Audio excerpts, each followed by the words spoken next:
صباح الخير أو مساء الخير جميعا، ومرحبا بكم معنا في هذا اللقاء الافتراضي حول موضوع التراث الثقافي والشعوب بعد الأزمات، بناء القدرة على الصمود من خلال مراحل إعادة تأهيل وإعادة بناء التراث الثقافي الذي ينظمه المركز الإقليمي العربي للتراث العالمي. لقاؤنا اليوم سيكون باللغة الإنجليزية، ولكن الترجمة إلى اللغة العربية متاحة. يمكنكم التحصل على ترجمة باللغة العربية بالضغط على زر اللغة الصينية. نعلمكم كذلك أن هذا اللقاء موجود على المباشر في قناة المركز على اليوتيوب، في حال ما ظهر عليكم الالتحاق بنا من خلال هذا التطبيق، وستصلكم في نافذة مشاركة المعلومات كل هذه التفاصيل. الآن إذا ننتقل إلى اللغة الإنجليزية. Good morning or good afternoon, everyone, wherever you are. It's our pleasure to have you all with us today for this webinar entitled Cultural Heritage and People in the Post-Trauma Process, Building Resilience Through Integrated Reconstruction and Recovery of Heritage, organized by the Arab Regional Center for World. Just a quick note to say that this event will be in English, while interpretation in Arabic is provided for registered participants. You have just to select the desired language by clicking on the interpretation sign. For Arabic interpretation, you have to choose the sign Chinese.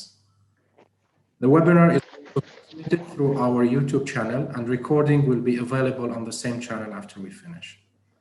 This webinar is the second organized in the framework of the International Conference, Integrated Reconstruction and Post-Trauma Impact on Communities and Socio-Economic Aspects of Recovery.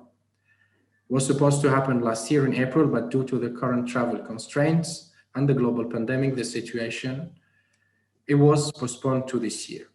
So it's real honor for us to announce today that we have for this webinar very knowledgeable and well-known experts and speakers with long-standing experience in the field of cultural heritage protection, reconstruction, recovery, community resilience during and after distress situation. We have also experts in poetry and journalism and novels. On behalf of the Regional Center and our esteemed audience, I thank them all for accepting to join us despite their very busy agenda. I also thank our colleague and friend, Dr. Amra, who will, for her dedication and continuous support for the organization of these webinars. Without further delay, I pass the floor to my colleague, Sheikh Ibrahim, the Deputy Director of the Arab Regional Center, for the opening address. Please, Sheikh, you have the floor. Thank you, Mohammed. I would like to, on behalf of everyone at the Arab Regional Center for World Heritage, to welcome you all to the second webinar on cultural heritage and people in the post-reconstruction trauma process. Of course, this webinar comes within a series of webinars that would lead to an international conference on the same subject later this year. We are pleased and honored to have this great lineup of experts and panel speakers that will share their experiences and their knowledge and expertise in this area. Of course, we hope and we agree that this webinar would hopefully have a great platform to build on and to have enough and to share information and knowledge between us to help and to serve the Arab region. Of course, the Arab Regional Center for World Heritage, it's established 10 years ago, had a special focus on this area, especially that the region went through a number of conflicts and issues over the last 10 years. We hope that you can join us for the next webinar as well, and for the international conference scheduled later this year. And I would like to extend the greetings of Her Excellency Sheikh Al Khalifa, the chairperson of the governing board, who couldn't be with us today, but she would like to acknowledge and to share her greetings to all of you. Thank you again. Wish you a great panel discussion. Thank you very much, Sheikh Ibrahim. And now, I pass the floor to our colleague, Dr. Amra Hadzi Mohammed. Amra, over to you. Thank you so much. I feel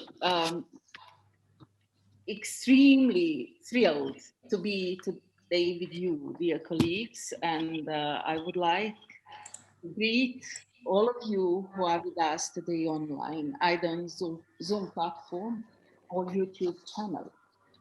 The Arab Regional Center for World Heritage, my colleagues stressed, is intending to organize an international conference on integrated reconstruction and post-trauma, impact on communities and socioeconomic aspects of recovery, and to publish an edited book within the scope of the topic.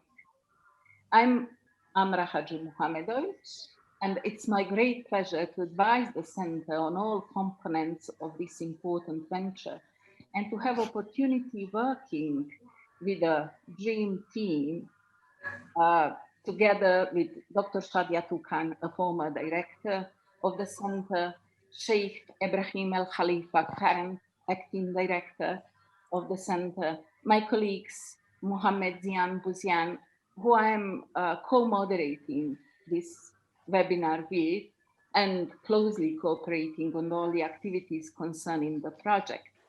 My colleagues, Leila El Yafi, Hansa Mogdad, Amar Babshid, Salma, and the others from this wonderful center. The conference was originally planned to take place in April 2020. It is postponed for 2021, and we hope that we will have it by the end of this year.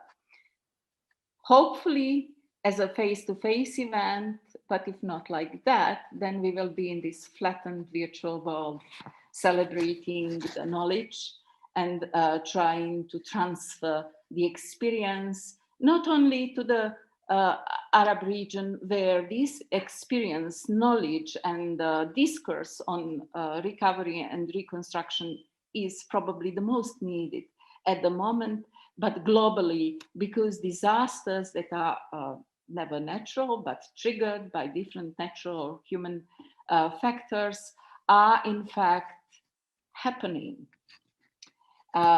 In the meantime, the issue of heritage reconstruction and recovery has been marked with a number of challenges since our initial idea and our first steps in this project.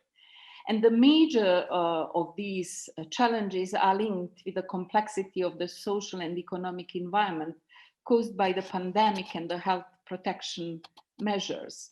The communities which have already suffered significant economic ruination and social trauma are now faced with a deeper distress, which affects all segments of their lives, including their heritage. We have decided to extend the initial scope of the conference to make it inclusive for the discourse on emerging issues and new lessons learned in 2020 and 2021 through the organization of a number of webinars in the framework of conference. The first webinar, Cultural Heritage and People, Building Resilience in the Supper-Imposed Trauma, took place on December 21 in 2020. The World Heritage Sites affected with more than one devastating events, superimposing over each other and being combined with a global economic recession, limited physical communications and extreme health precautions were in the focus. It brought insightful and critical outcomes that will be presented at the next World Heritage Committee meeting. Building on the conclusions of the first webinar, Arab Regional Center is proceeding today with the second webinar, which is titled Cultural Heritage and People in the Post-Trauma Processes, Building Resilience Through Integrated Reconstruction and Recovery of Heritage. Instead of simply setting the stage for the second webinar, I will make an introduction of the topic through some examples chosen from Bosnia, which reflect the relationship between people and heritage in the trauma afterlife, when heritage reconstruction acts as an agent of the social recovery, while either building or blocking the peace. The 4 years war in Bosnia ended with international peace accord in 1995, which stipulated that cultural heritage is one of the 11 factors of conflict settlement and peace building process. This prompted establishment of the legal and institutional framework for integration of cultural heritage into post-war recovery. The process has been unique. Hundreds of historic settlements, ensembles, and buildings have been reconstructed with more or less success concerning its integration into comprehensive recovery. My presentation will focus to two cases with different outcomes. Both bridges and both World Heritage Sites, Old Bridge in Mostar and Mehmet Pasha Sokolovic Bridge in Visegrad.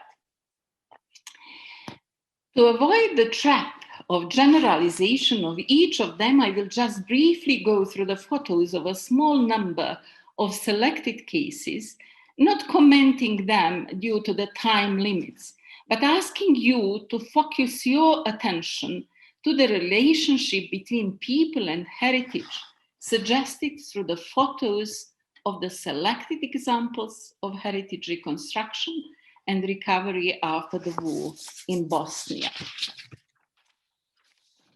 I hope you will not forget these initial slides of the good practice when I come to the end of the presentation with one of the bad practice case. You have seen at the first photo of the Farhadiya Mosque from 16th century, destroyed in 1993 and reconstructed over 15 years since 2001.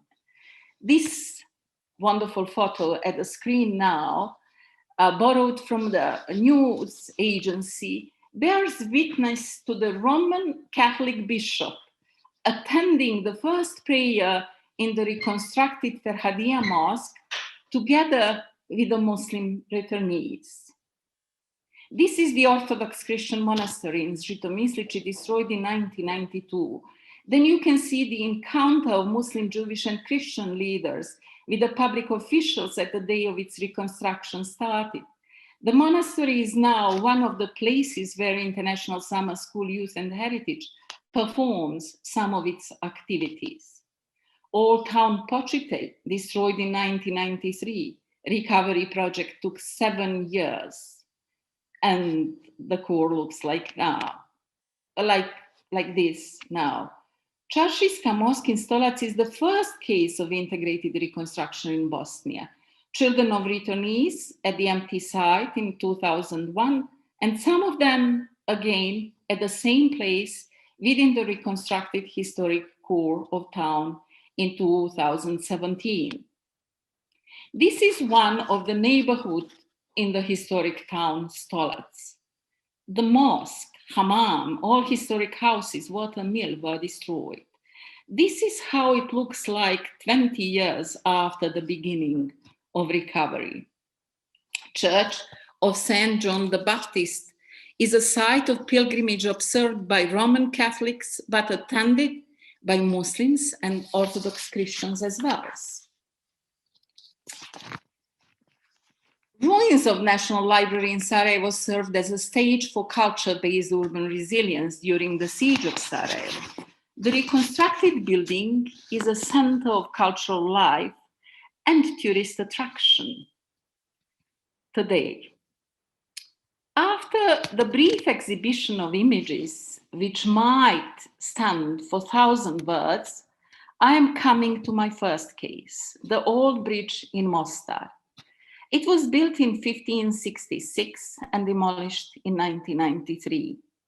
Its builder was Mimar Khairuddin from the school of great Mimar Sinan. And its destroyer was a Croatian soldier who fired a total of 50 projectiles on the bridge from 8 a.m. on November 8 to 10:15 a.m. on November 9, 1993, when the bridge fell into the river. Reconstruction of the old bridge began immediately after the signing of the peace accord in Bosnia as one of the most significant and the largest ventures of that kind in the world.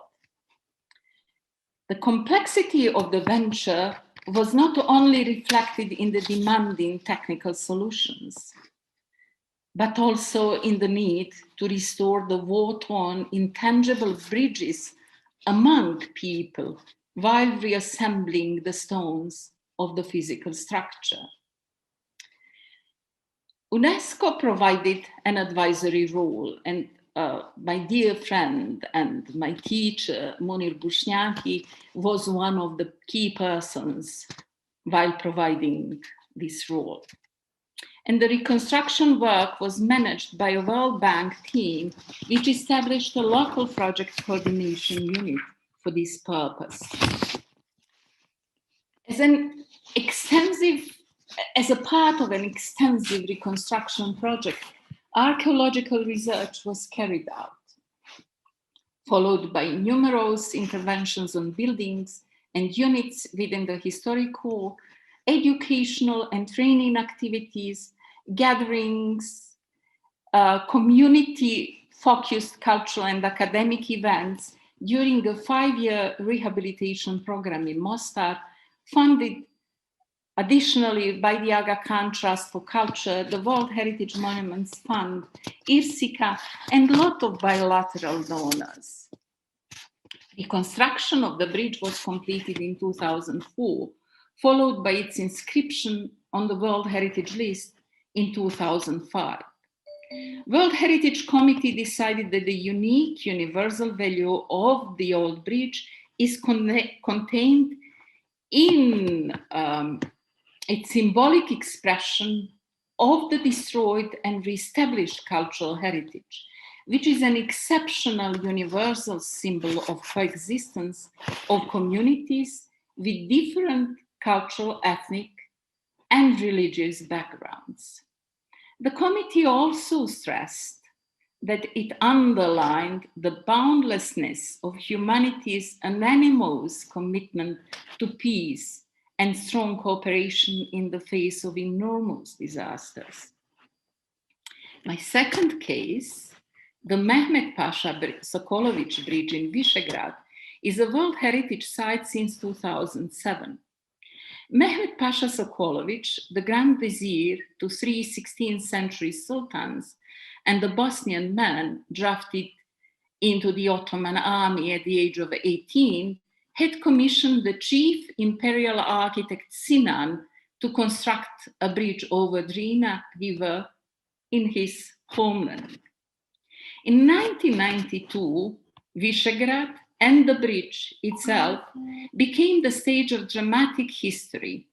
Official indictments of ICTY state that at least 2,000 citizens were murdered around the bridge. The new memories were inscribed to old places in historic urban landscapes. The 16th century spa inherited memories of recent mass rape.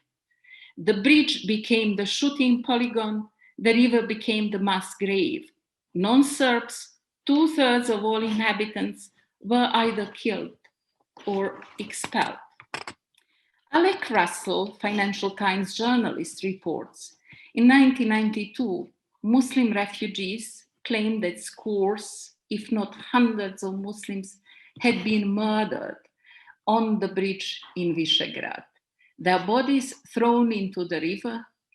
And in 2010, a small group of relatives and friends of the missing returned hoping to find answers. When a reservoir downstream was drained during repair works in 2010, those digging for evidence found about 200 sets of human remains. When the nomination file was sent to the World Heritage Center, some of the surviving victims opposed celebrating the bridge as a heritage site, insisting on their traumatic memories associated with it. I coordinated and led this nomination file preparation, and when one of the ladies who was a survivor of the raping camp in Visegrad and whose family members were murdered at this bridge, approached me in my office to oppose the nomination because of the feeling of topophobia concerning this heritage site. It was probably one of the most difficult moments in my professional life. The historic urban landscape of Visegrad has been impregnated with myths, memories, and interpretations of history until today. Meanings of exclusion and segregation have been inscribed into it. Here you can see the survivors of the crimes commemorating victims, and on another day, Chetniks, the militant nationalists, celebrating the same crimes as their victorious ethnic cleansing act. The intangible attributes of the site have been in a certain disorder, which reflects displacement, disorientation, and topophobia of some of its inheritors. Although it was not destroyed, the site and the urbanscape were destroyed from inside. The intangible meaning was destroyed, and it needed recovery based on sincere and sensitive dialogue with its past, inclusive, participative, the one which could enable coming to terms with the past trauma. We had started planning it. However, it has not taken place until now. A development project has been put forward instead, the construction of a public-private complex named Kamengrad, Stone Town, and later nicknamed Andrićgrad. The concept, architecture, and management of the construction of this complex are signed by a single person and supported by hardliners. His name is Emir Kusturica, and he is a famous or infamous film director born in Sarajevo, who has for the past 20 years aligned his propaganda, including his particular project, with the ideas of hard nationalism. By suppressing genuine historic urban landscape with a simulacrum, Kamengrad expunges memoryscapes to create space for another completely new narrative. Kusturica explained that Serbs missed Renaissance in their history because Ottoman styles prevented it to take place in architecture in Visegrad. This project aims to infill Renaissance into the historic architecture of Visegrad, says Kusturica while explaining this venture. And the culmination of the disintegrative approach to Bosnian cultural heritage is the explanation of Kusturica that all buildings will be constructed by modern materials and then coated with stone that will be collected from old houses in South Bosnia, which in his words was necessary to ensure authenticity of the new buildings. The destruction of the remains of the vernacular historic buildings, which are Bosnian heritage by itself, which used to be homes of those who had to leave them during the war, enlarged the gap between victims and desired justice. The personal and collective memories were euthanized through destruction of remaining signs of their lives. Fadila Memišević, one of the victims from Visegrad, states that this construction pushes truth and memories into the deep oblivion. It occupies public space, publicly owned land, and the decision on construction was made without the consent of the pre-war citizens of Visegrad. 25 years after the peace accord, Visegrad and its bridge are still place of terror where no one returns but to mourn the victims.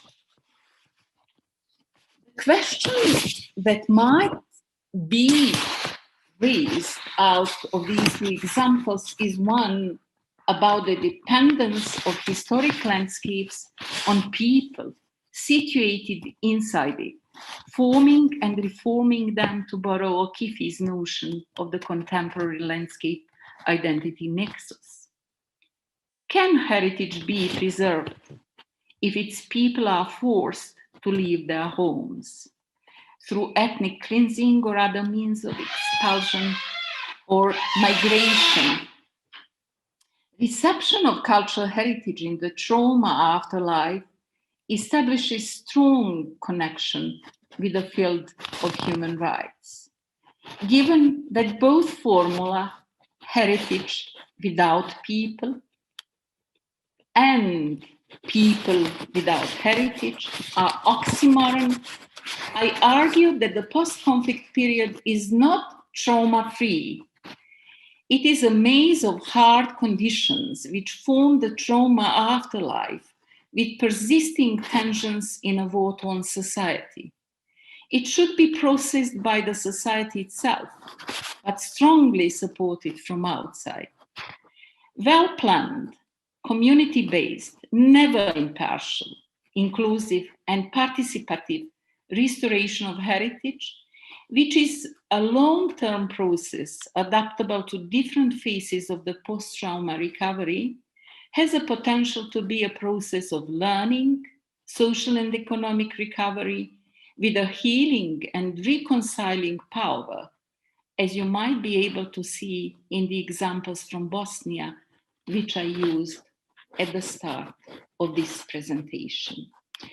Thank you very much for your attention, and I now would like to ask Muhammad to introduce the presenter of the second part of our introductory session to the webinar. Thank you very much, Amra, for this elaborated introductory presentation on two different approaches of recovery and reconstruction in your home country in Bosnia. Now I have the pleasure to introduce Mr. Muhammad Khalifa al-Hassani. Mr. Muhammad is a contemporary Kiswahili poet, a multimedia journalist and novelist born in Zanzibar. He's working with the Swahili service of Deutsche Welle in Germany, where he moved from Zanzibar since 2010. He has published 7 books and is the award winner of African literature in Kiswahili, honored by the Mabati Cornell Prize. Mr. Muhammad will lead us today on the path of poetry and emotions with the tribute to the House of Wonder, Beit al-Ajab, which collapsed partially, unfortunately, on the last 25 December. Please, Muhammad, you have the floor. Thank you very much, Muhammad. I hope you all hear me there and see me as well. Yes, yes, I'm sharing your... Thank you. And so I'll go directly to the poem that I wrote about the partial collapse of our building, the House of Wonders, Beit al-Ajab in Zanzibar. Start with the first stanza, first verse. Kweli ulikuwa mkongwe, lakini kwetu mkongwe huwa si dhaifu, bali ishara ya hekima, busara pamoja na nguvu. Wewe ulijengewa mawe na udongo na chokaa, lakini kwa gambo la utukufu. Barghashi alikusimamisha imara, uwe dhamira na insafu mbele ya bahari ya Hindi, jua tropiki la kubariki. Ulishuhudia miongo ikipita na kuondoka, pamchoo ikaja vuli, pa kaskazi yakaja masika, sekunde zikawa dakika, saa zikawa siku, na miezi ikawa miaka. Shahidi wajao kumadau na washuka mabedeli, hata mizinga Mwingereza kukumaliza hukukubali. Ulishuhudia wengiao kwa vishindo, kwa kedi na beza zao na wingi wa dharau, na wajao kwa adabu, heshima watukuzao na hisani wasizisahau. Bendera zikapepea za awamu kwa awamu, nyingine zikazeeka mapao, milingoti ikawekwa na mengine ikaanguka, wewe upo makini, umesimama. Ulikuwepo ukatupa hadhi na daima tukataka uwepo. Japo ukongwe ni maradhi, wewe shujaa ulikuwa ndio wako, hata wa mbali walikuona na kulitambua tambo lako. Ulikuwa alama, ukawa sauti na dira tuendako na kumbukumbu ya tokako. Ulituambia sisi tulikuwa tulioinuka wengine walipokuwa wamelala. Ulituambia tulikuwa na heshima na mamlaka na upendeleo wa Mola. Ulituambia sisi ni wateule, sisi si watu holela holela. Naam, ni wewe uliyekuwa ishara ya nchi ya mwana wa mwana, ya taifa la mwenye mkuu, ya dola la mkamandume, ya ukoo wa Abu Said, ya Zanzibari watani, ya daima na milele, ya jana, ya leo na ya kesho. Thank you very much. Dear Mohammed, thank you so much. Addressing the topic of the coming to terms with the past conflict, socioeconomic distress, through reconstruction of cultural heritage and post-trauma recovery, speakers in the first panel will share lessons learned through the ongoing heritage reconstruction and recovery projects. The performance of the lament that you have just heard, Lament for the House of Wonders by Muhammad Khalifa al-Hassani, Zanzibari poet in Kiswahili, and he is one of those who are in fact preserving these intangible components of the Zanzibari identity, is written as an artistic reflection of people's connection with the heritage site after the partial collapse of the central component of the stone town of Zanzibar, which is inscribed on the World Heritage List in 2000. And this extremely touching and important lament will be followed by presentations of specific cases by Dr. Abdul Sharif, who will talk about Stone Town history and the current condition. Then Dr. Munir Bushniak, who will talk about anchor case in Cambodia. Dr. Maria Rita Acetoso, who will present the case of ongoing reconstruction and recovery project in Mosul, Iraq.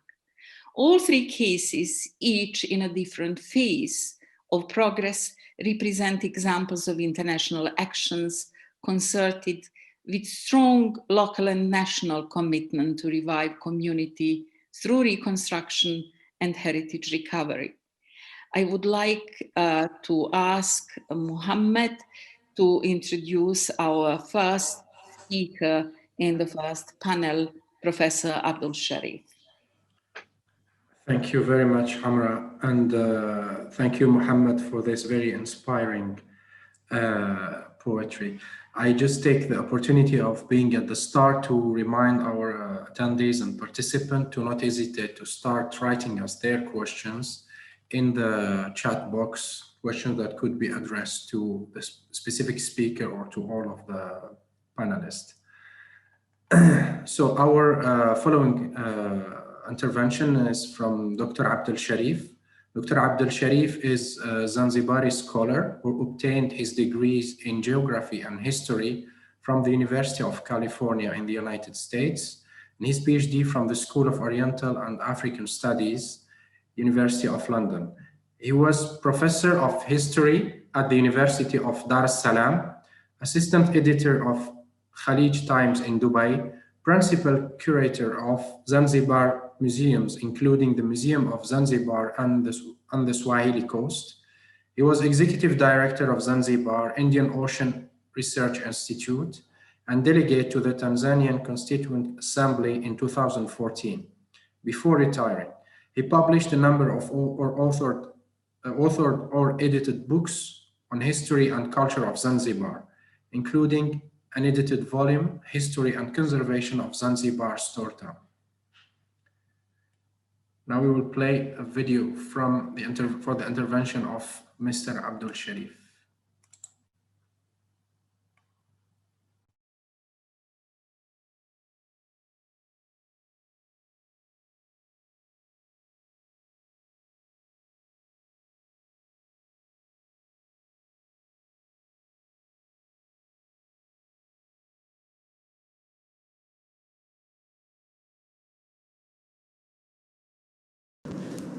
On Christmas Day 2020, the iconic heritage building of the Zanzibar Stone Town, the House of Wonders, partially collapsed. And the heart of many Zanzibaris around the world sank with it, as beautifully expressed in Hassani's Swahili poem that you have just heard.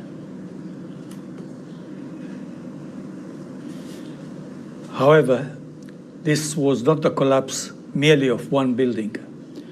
It was symptomatic of the decay that had set in the whole of Zanzibar town since the revolution. It occurred almost immediately after yet another political catastrophe, a contentious election at the end of October, with the usual casualties dividing the country once again and driving home the point, divided we fall. Zanzibar has had more than its share of history, and it was not all rosy. There was slavery, but there was also revolutionary violence. But to exaggerate and perpetuate our differences by keeping the society divided along racial lines, culminating in a violent revolution, was a self-inflicted wound that has left many scars of its own. The Swahili society, of which Zanzibar is a part, had developed over the past 2,000 years at the intersection between Africa and the Indian Ocean through trade, migration, intermarriage, and sometimes even conquest, eventually creating a cosmopolitan society. The first century Roman trade guide, Periplus of the Erythraean Sea, states that the Yemeni port of Mocha sent to Rabta on the East African coast ships mostly with Arab captains and crew who trade and intermarry with the people of all the places and know their language. Zanzibar was merely a 19th century manifestation of this ongoing process that had created a bustling center of the Swahili civilization with people of many nationalities, trading, intermingling, intermarrying. It developed a vibrant language that had absorbed even the ruling class. The Sultan of Zanzibar delivered his Independence Day address to his people in 1963 in Kiswahili. It is not that all racial and cultural distinctions had disappeared overnight, but a cosmopolitan society is one that can live with diversity while believing in the rights of all its citizens in a single nation. However, British colonial rule had survived on the basis of divided rule, reinforcing ethnic and other divisions. It involved recognition of the various racial associations, Arab, Shirazi, African, Indian, etc. It applied even to the division of Zanzibar town between the stone town and the native town across the creek. It has landed Zanzibar in social and political disunity that culminated in a violent revolution, which has left new scars of its own. We have to own up our own mistakes to avoid repeating them in the future. But we should also celebrate our cosmopolitan civilization that unites us. Among the scars are the neglect and deterioration of the common heritage of Zanzibar, represented by the Zanzibar Stone Town and its iconic building, the House of Wonders. It was declared a World Heritage Site in 2000.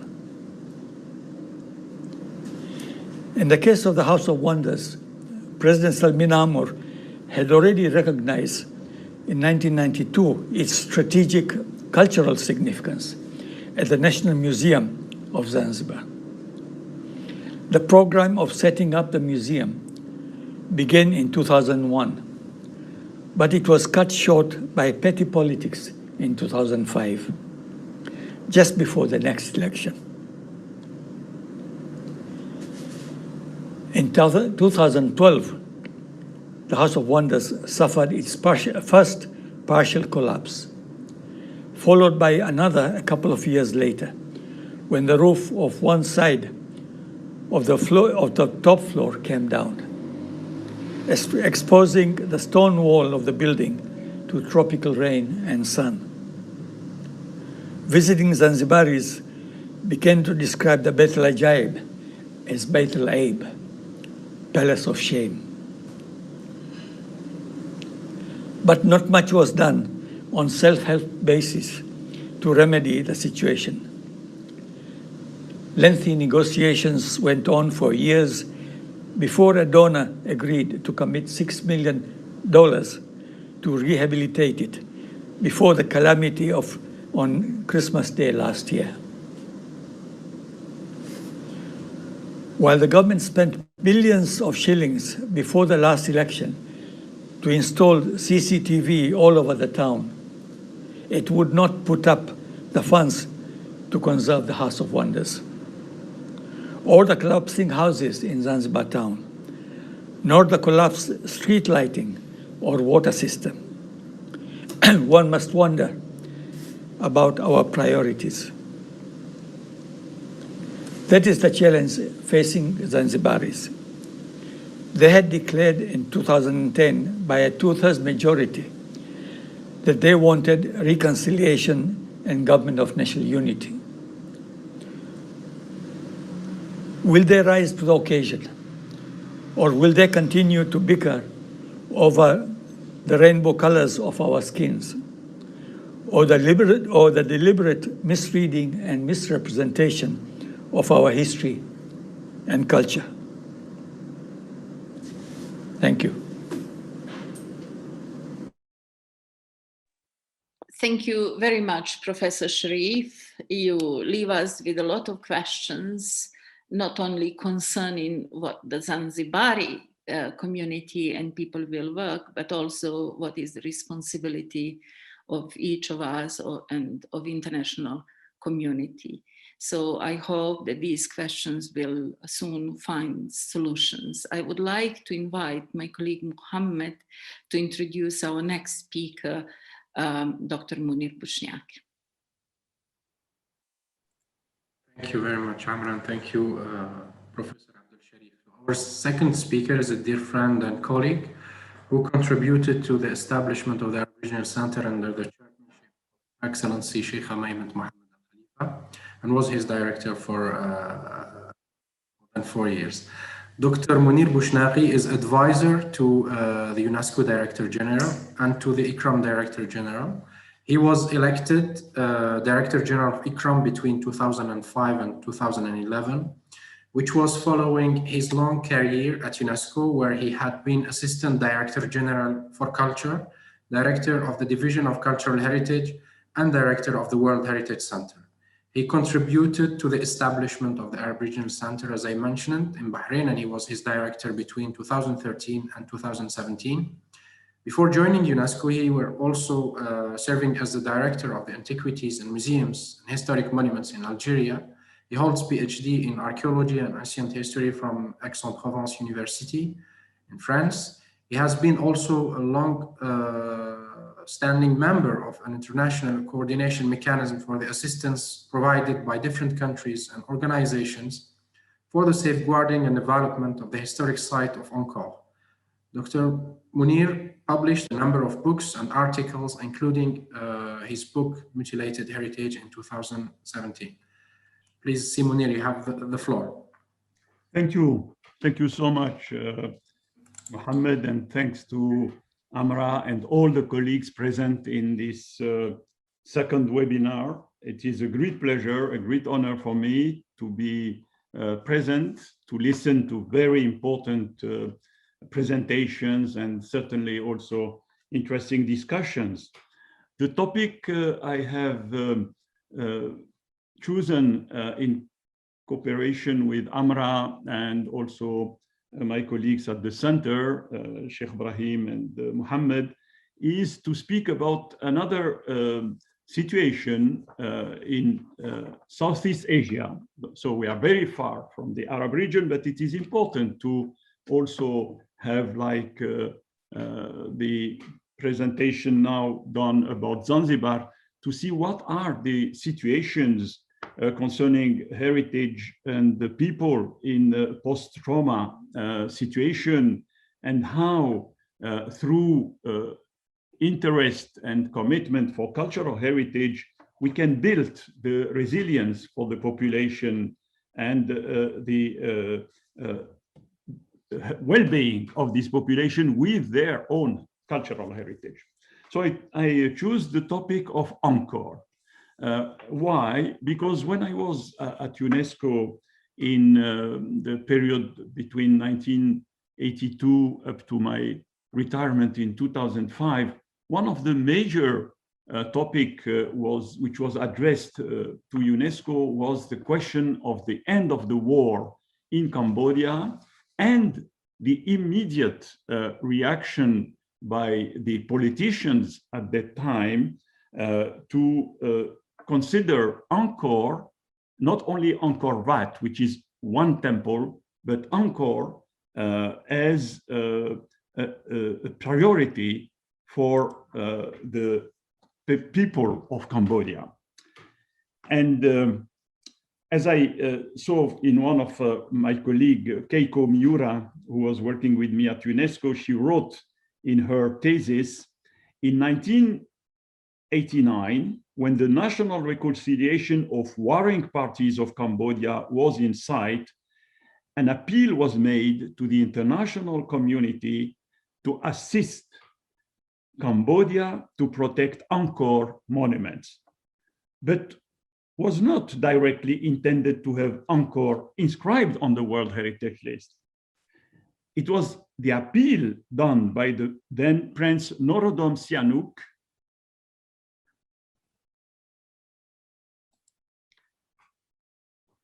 as chairman of the UN-recognized Coalition Government of Democratic Kampuchea to Federico Mayor, the then Director General of UNESCO, at its headquarters in Paris. Sorry, maybe you may wish to share your screen, the presentation. It's not done, sorry. No. Écran partagé. It's done now? No, not yet. Why? Partager écran.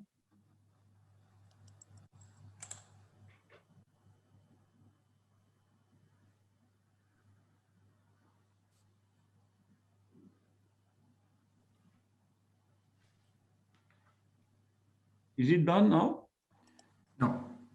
You have just to click on share screen and then select the PowerPoint which needs to be open.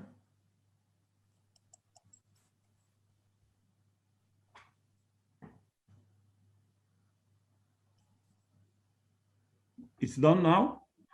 Not yet. Not yet. Why? I don't understand what is happening. Sorry. I did it with you before. Yes. Now it's not working. Anyway, so I will continue maybe.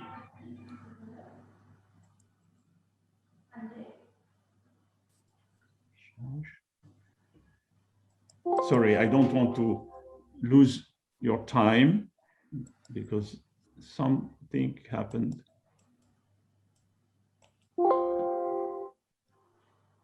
It's okay, maybe you can continue with that.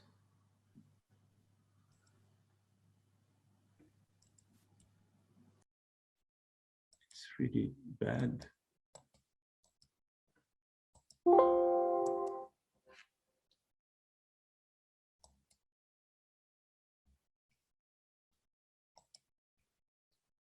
Sorry. Okay, so I think I will just continue without the slides.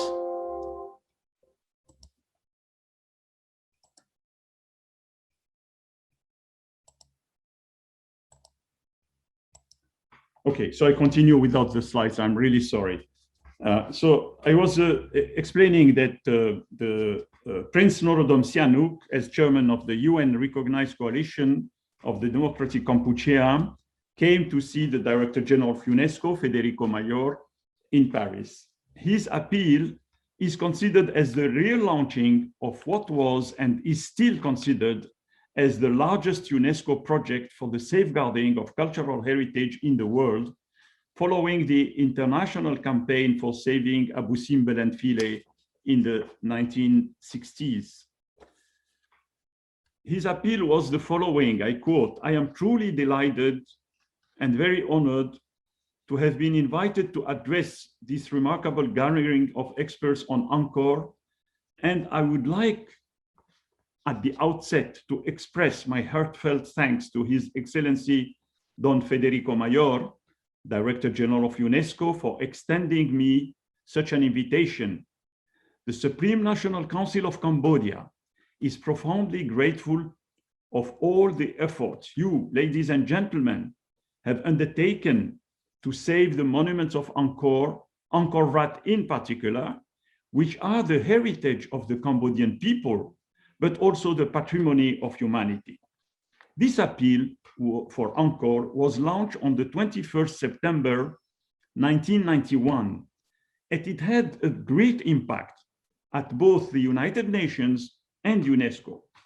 It was followed by an official visit to Angkor by the Director General of UNESCO, Federico Mayor. Then he organized rapidly in November 1991, the first mission. And it was during the first mission attended by high officials from UNESCO that was laid the foundation for a very interesting and very now historical cooperation between the Kingdom of Cambodia, UNESCO, and a large number of donor countries and also private institutions. The efforts were initiated in 1992, and they have continued to last to today, to 2021. This is an obvious case that illustrates the strong political involvement in a post-trauma recovery process that begins with the protection and promotion of the cultural heritage of the people of Cambodia, repeated twice in the appeal, while linking with its heritage, with the heritage of humanity.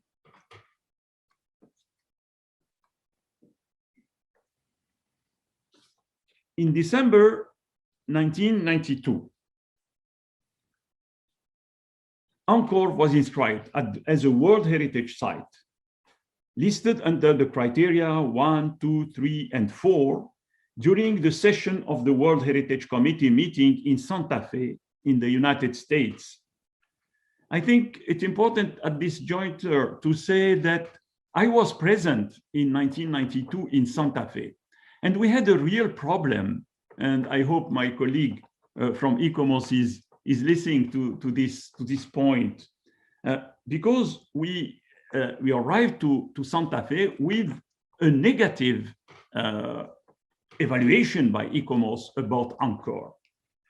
So what happened is that the committee discussed before the session in a private session to see how to find a solution of a very, very important symbolic request by the highest authorities of Cambodia, the value that the population was giving to this site, which is a sacred site for the population of Cambodia, and the wish of the Director General of UNESCO, Federico Mayor, who was present, although the United States of America were not member of UNESCO at that time, as they are not now, but they were member of the 1972 convention, and having been also inviting the World Heritage Committee in the United States. So it was then the rapporteur of the World Heritage Committee, who was the president of the World Heritage Committee in 1991 in Tunis, our dear colleague and friend Azzeddine Beshawouch, Professor Beshawouch. As rapporteur, he made a statement, and I read it, taking into account a very particular situation of Cambodia, placed since the Paris Agreement of October 1991 under the provisional administration of the United Nations, the committee decided to waive certain conditions required by the guidelines to guide the implementation of the World Heritage Convention, and accompanying the ICOMOS report on the basis of the criteria to inscribe the site on the World Heritage List with its monumental complexes and its archaeological zone as it is described in the perimeter of protection. Then it was inscribed. Less than 1 year after the site's inscription on the World Heritage List and the list in danger, this was also a premiere where a site was inscribed at the same time on the World Heritage List and on the World Heritage List in danger. It happened later many times, unfortunately, because of situations of war and conflicts. 1 year later, after the inscription, in Tokyo was held a conference which adopted what we call the Tokyo Declaration as a founding text defining the spirit, framework, and modalities of international aid. In addition, this conference launched the International Program for Angkor. 3 months after the conference, the Intergovernmental Coordination Committee, that we call ICC, for the safeguarding and development of the historic site of Angkor was created. The first meeting established the committee, which was held in Phnom Penh, Cambodia, under the co-chairmanship of France and Japan. So you see the mechanism which was put in place after a long discussions and talks was this ICC Angkor. Another memorable quote of the king, Norodom Sihanouk, because from being prince, he became then king of Cambodia, when he attended the first International Coordination Committee at the plenary session, and he said, the first meeting of this Intergovernmental Coordinating Committee gives me the opportunity to reiterate my profound gratitude to all of you who continue to show great interest, support, and commitment to the restoration of the magnificent heritage of my country. I would like in particular to express my sincere appreciation to France and Japan, co-chairmen of the committee to UNESCO, who ensured the secretariat of the committee, and to all the eminence, and to UNESCO, who ensures the secretariat of the committee, and to all the eminent representatives of the donor countries and international organizations involved in this Herculean effort to save Angkor. May I also seize this opportunity to assure you that this effort is very dear to our heart, and that the effort shall continue to receive our personal attention. So I considered in introducing this topic that the great importance given to the site is clearly coming from a consensus for its symbolic value and the source of the national identity. This value is made evident by the 3 towers of Angkor Wat temple represented on the emblem of the Kingdom of Cambodia, highlighting the association of today's nation state with its past. We don't see many flags, national flags, representing a historic monument. In Cambodia, the national flag is representing the 3 towers of the Angkor Wat. So that means that through this mechanism that we want to develop later for other post-conflict situation, International Coordination Committee. This was the decision made by a political body, by the representative of member states, of course, by the officials of the country concerned. And this will show, and I insist a lot on this point, the political will, which started from the request of the inscription of the site, and it is still alive after 26 years of exemplary achievements. Simultaneously inscribed on the World Heritage List in danger due to the illicit traffic, the looting, the presence of mines, it was removed from the World Heritage List in danger in 2004, when the World Heritage Committee decided that the site preservation was reasonably ensured. The most remarkable elements to highlight during the implementation of this project was the creation of a national public establishment responsible for the management of the site by a decree taken in 1995. This establishment is called Authority for the Protection of the Site and the Development of Angkor Region, and it is called under the acronym APSARA. In the recent year, APSARA National Authority has undertaken considerable efforts for the development of Angkor region in a long-term vision. On one hand, the aim is to protect, conserve, and enhance the Angkor Heritage Park and ensure its sustainability, while, on the other hand, increasing tourism and revenue in order to improve the lives of the local community and to ensure the sustainability of the Angkor region. I'm really sorry I cannot show you pictures, but I was in Angkor in 1992, and I am following this ICC, Intergovernmental Committee, since that time. And I have seen the transformation of the life of the population in the small village, which is called Siem Reap, which is about 5 kilometers or 10 kilometers from the site of Angkor, and how the life changed because of this site. I'm always giving as example a country which has in this place no oil, no gas, no mine. The only resource which is standing is the cultural resource.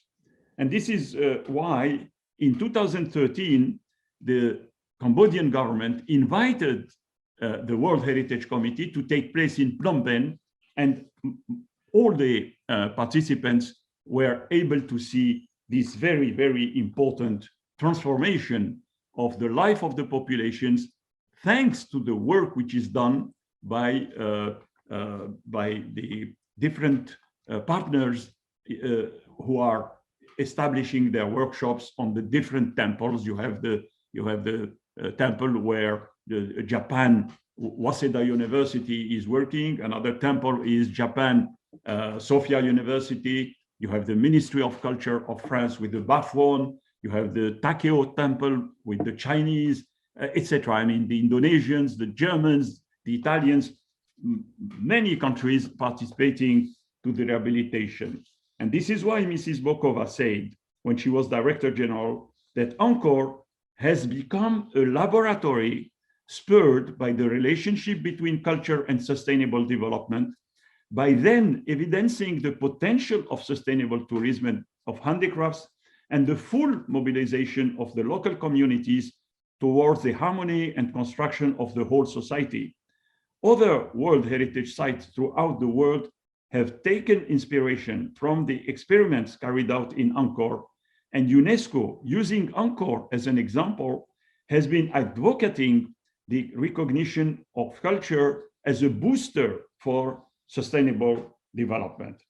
So this is, of course, a number of points that have been, showing that Angkor was presented despite some difficulties. And I will conclude by mentioning one recent difficulty we faced in the ICC meeting that was held in December 2020, because we couldn't travel in June, we couldn't travel in December, we have the ICC.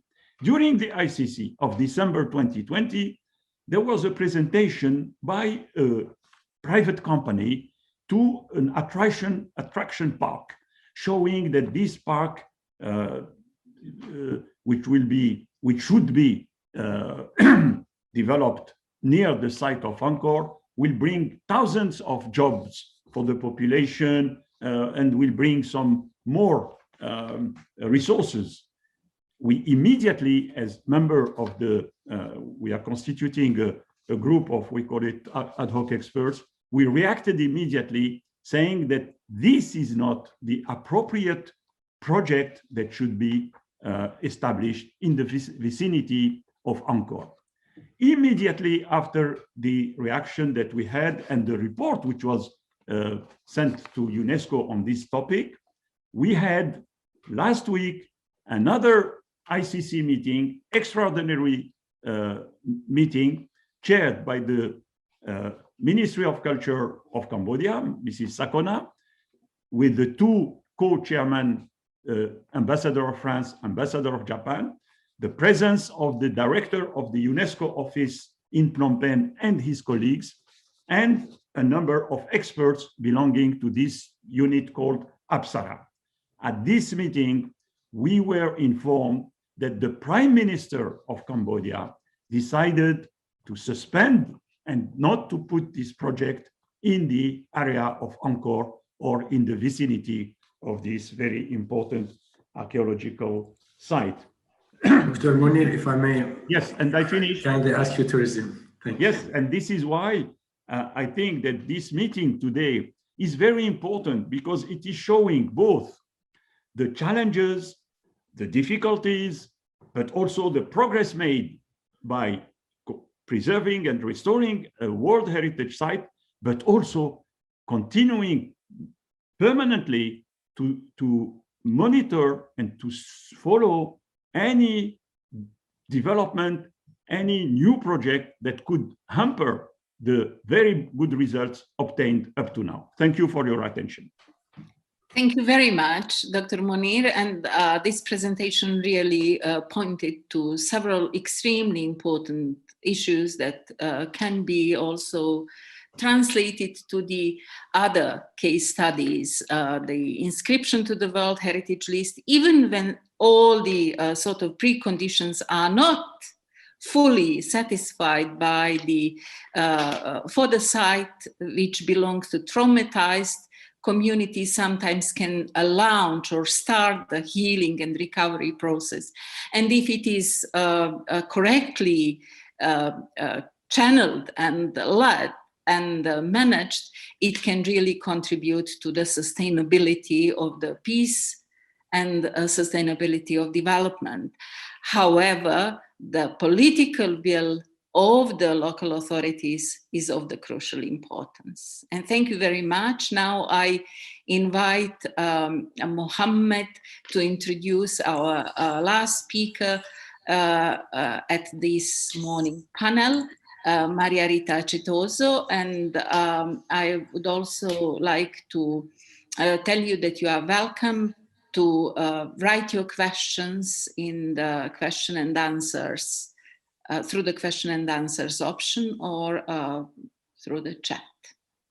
Thank you. Thank you very much, Amra, and thank you, Dr. Munir. So as Amra mentioned, our last intervention before the Q&A session is from a colleague from Unesco field office in Baghdad, who will tell us more about the reviving of the Spirit of Mosul initiative launched 1 year after the liberation of the city. Dr. Maria Rita Acetoso is a culture specialist with more than 10 years of experience in the field of tangible heritage management and cultural cooperation at both national and international level. She received her PhD in conservation of cultural heritage, a master's degree in conservation of culture and natural heritage from the University of Rome, and a Master of Architecture from the University of Venice. She joined UNESCO in 2015, serving as a senior project manager in charge of coordinating the UNESCO initiative for the protection and management of cultural physical resources, first in Afghanistan and then in Iraq, with focus on their role as tools for social cohesion and sustainable development. Currently, she leads the United Arab Emirates funded project for the reconstruction of historic landmarks in the old city of Mosul. Please, Dr. Maria, you have the floor. Thank you.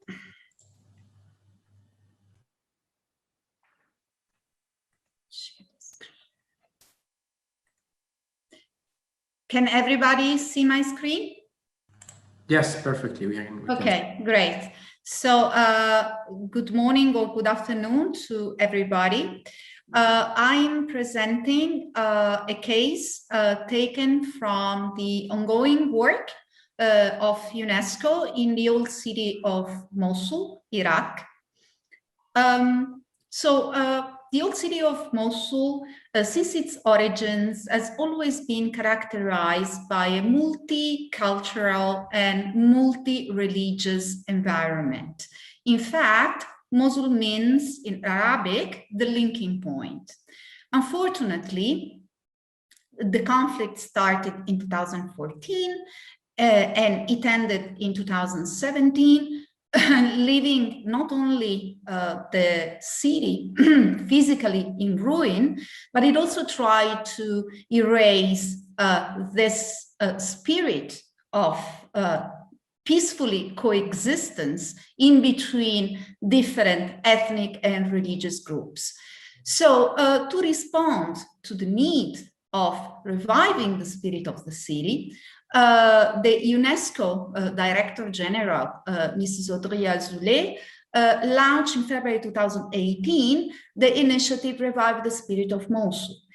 This initiative is not only about the physical reconstruction of heritage sites, but it is rather about using culture and education to empower the population as agents of change involved directly in the process. In fact, the initiative is built around 3 pillars, all of them interlinked: heritage, education, and the revitalization of cultural life. As part of this initiative, the case study that I'm presenting today is one of the projects that is implemented within the framework of the initiative. It is a project funded by the United Arab Emirates and started in 2019. The project is basically aimed at reconstructing 3 major heritage sites in the old city of Mosul, using the reconstruction of landmarks as a tool for fostering social cohesion and reconciliation. Of course, in line with the spirit of the initiative, the project is built around 2 main components. On one side, the physical reconstruction of sites, and of course, the revitalization of the cultural life of the city, but on the other side, to use that as a way to engage community, and so develop their skills, but also create jobs for the local community. Of course, the fact that the reconstruction of historical landmarks can be considered as a tool for reconciliation is nowadays almost internationally recognized by the international community, because landmarks, they embody the identities of local communities. But of course, it's also very much important, we all know that the participatory approach is ensured since the very beginning in order to actually optimize the role that culture can play in the recovery process. So, since the very beginning of this project, in parallel with some other urgent activities that we were conducting on site, you can see here a photo of the Al-Nouri complex immediately after the destruction occurred intentionally by Daesh in 2017. We started working on a community engagement plan. Why? Because we thought that given the recognized need of working with the community, we had since the beginning to answer some critical questions. So what's the community in post-conflict Mosul? Which are the target groups? which are the key fields of intervention where we that we can actually use as a reference across the process to identify activities to be implemented at the different stages of the project in order to have the community involved across the entire intervention. So the community engagement plan identified, let's say, 4 key fields of intervention to inform the community, to consult the community, to involve them, and then to allow them to evaluate directly the impact that, in fact, our activities will have on their life in post-conflict Mosul. So here I listed some of the activities that we started identifying and falling under this main field of action. Of course, I'm not including so much evaluate because we are still at the early stages of the project, so it's still a little bit early to develop that. But of course, communication, awareness raising through also the revitalization of cultural activities in the city is under the scope of keeping the population fully informed. Then very much important is consultation. So the project set up permanent mechanisms of coordination with relevant stakeholders and also activated forms of community survey. And then, of course, in terms of involvement, it's critical, the component of job creation and also skill development through training, coaching, and on-the-job training.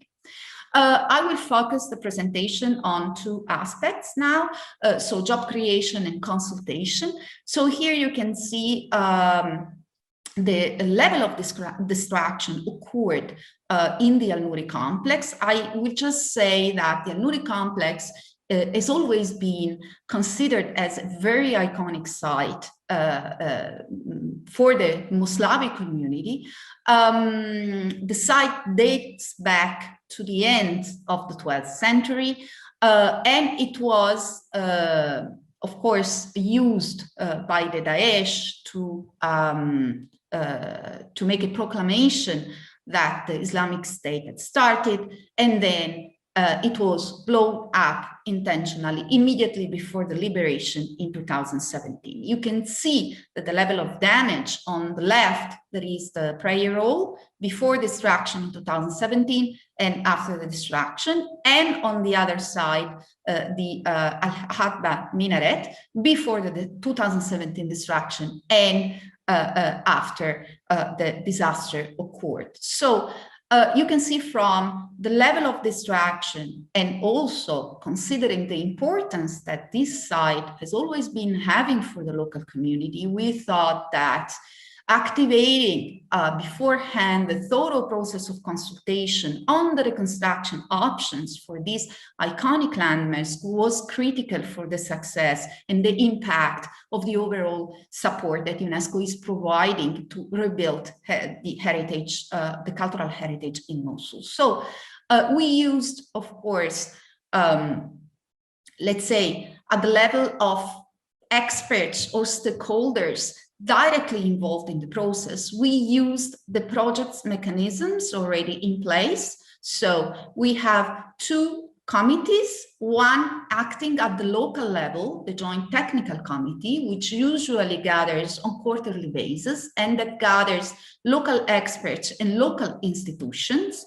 The role of the Joint Technical Committee is to provide technical advice. So, for example, in the case of the reconstruction options for the 2 monuments, we presented scenarios, we discussed the scenarios with the technical committee members, and then the results of this discussion were presented to the Joint Steering Committee, which in fact gathers the donor and ministers, so it acts at the central level, and it's the committee meant to take strategic decisions in critical steps of the project, as for example, the selection of reconstruction options for the 2 monuments. Of course, The first round of consultation with the Joint Steering Committee based on the advices of the Joint Technical Committee was actually then informing a community survey that we implemented in collaboration with the University of Mosul in order to ask the community about their opinion on the proposed reconstruction options. Why? Because we thought that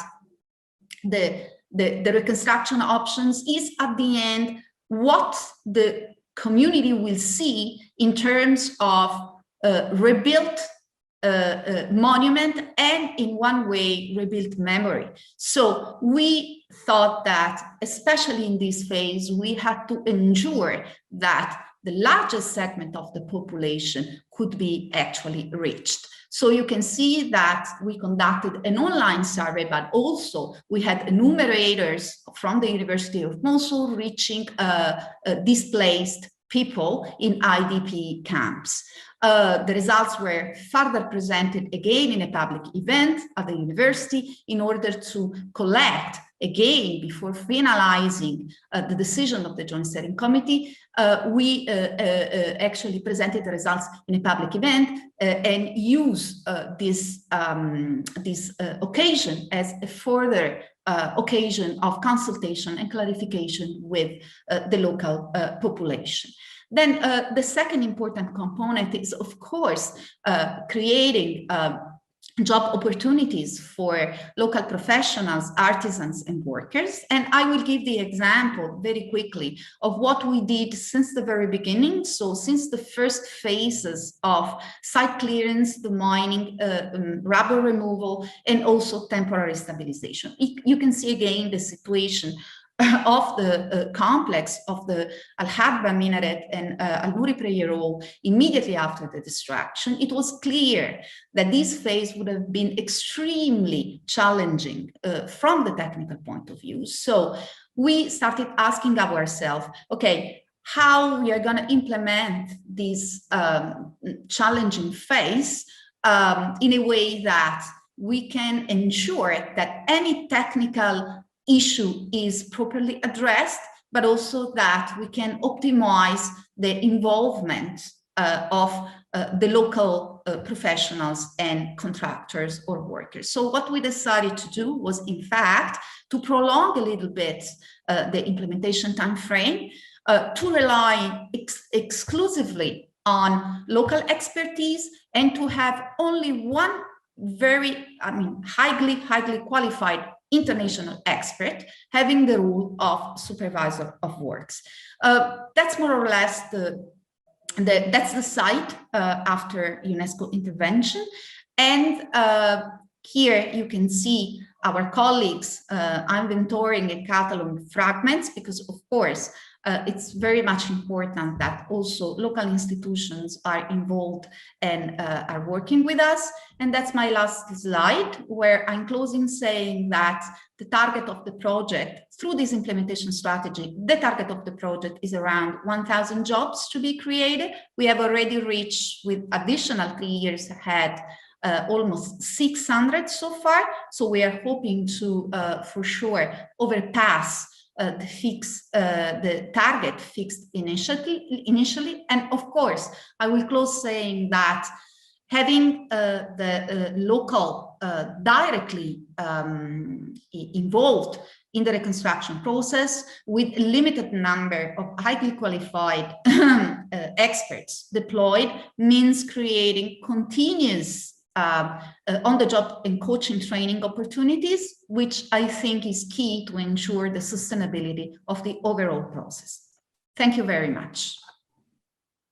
Thank you, Maria, for this wonderful presentation and this extremely comprehensive project. And we are looking forward for the outcomes of this project. And I'm so happy that you have presented some kind of success and results that it has made in the community concerning the socioeconomic impacts of the ongoing process. I'm positive that all of us have a lot of questions and ideas concerning the 3 or 4, if you include my presentations that we have heard, and also the poem by Muhammad Hassani. But I would like to suggest, as we are out of time for the first panel, to make a break now and to continue with the discussion and the question and answer session at the end of the webinar. We will have an hour for the discussion and the wrap up. We have received one question by Miyaki Kerhoff, and I hope, a wonderful question, extremely important, that those who are interested into the answer will be with us until the end of webinar. So thank you very much. Now I suggest that Mohammed informs you about the logistical issues concerning the break and resuming of the meeting. Thank you. Thank you very much, Amra. So we will keep the webinar on. You can stay tuned. There is no need to look out and come back. And we will have a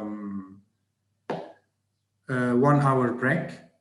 We'll leave you some time to have lunch and to relax a bit. And then we will start again with the second panel. At the end, we will have the questions and answers. So I would like to ask all the panelists to switch on, and the staff to switch on their videos. So my greetings to everyone. Good morning, good afternoon, good evening, wherever you are. It's nice to have you again in this virtual room that we have established for today's meeting. We are starting with the second panel. The second panel, titled Specific Local Context as Agents of the Global Initiatives for Integrated Post-Trauma Reconstruction and Recovery of Cultural Heritage, is designed to present and discuss how the inherence of the diversities of cultural, historical, political, social, and economic context in conservation challenges informs the initiatives to build a global framework capable for an appropriate response to the damage or loss of cultural heritage. The speakers at this panel will be representatives or the officials of the 3 extremely important or the leading agencies and institutions in the world, fully diving into the problems and challenges of post-trauma recovery, or as maybe we can call it in a better words, trauma afterlife and heritage in the societies. And the first speaker will be Marie-Laure Lavenir, who is Director General of ICOMOS International. Then our next speaker will be Rohit Jigasu, who is the project manager at ICROM, and then Ms. Benedict Montler, President and CEO of World Monuments Fund, will address us with her presentation. So the central focus of this discourse that we are opening and developing today, including the discussion and question and answer session that will take place at the end during the last hour, is an exchange of ideas and knowledge between communities, decision makers, and experts, with a common aim to build the resilience of people through the recovery of their cultural heritage. I would like to kindly ask my colleague Mohammed to introduce our first speaker. Thank you very much, Amra. So for the second panel, the first and second interventions, as mentioned by our colleague Amra, will be from 2 of the advisory bodies of the World Heritage Convention. both very solid and reliable partners of the Arab Regional Center for World Heritage, with whom we have many activities and projects implemented in the past and others that are ongoing or planned. So from ICOMOS, I have the pleasure to introduce Ms. Marie-Laure Lavenir, who will present the lessons learned from the ICOMOS and ICRAM case studies projects on recovery and reconstruction. Madame Marie-Laure Lavenir is the Director General of ICOMOS, a unique non-governmental, non-profit international organization committed to furthering the conservation of cultural heritage through its 11,000 members, heritage professionals in more than 110 countries. Her mission is to support and develop ICOMOS's presence and engagement across the world, in particular as advisory body to the UNESCO World Heritage Committee for the implementation of the World Heritage Convention. Ms. Marie-Laure graduated from HEC and IEP Paris in France after starting in finance and the banking field and asset management industry. Ms. Lavenir developed her career in the management of non-profit organization and in fundraising. She had been Secretary General of a university foundation until 2015 when she joined ICOMOS. As a consultant, she shares her experience with diverse cultural or educational institutions. Marie-Laure, you have the floor. Thank you. So should I share? So should I share my PowerPoint? It's up to you. If you want, I can share it with you. Okay, do it. Okay. Thank you.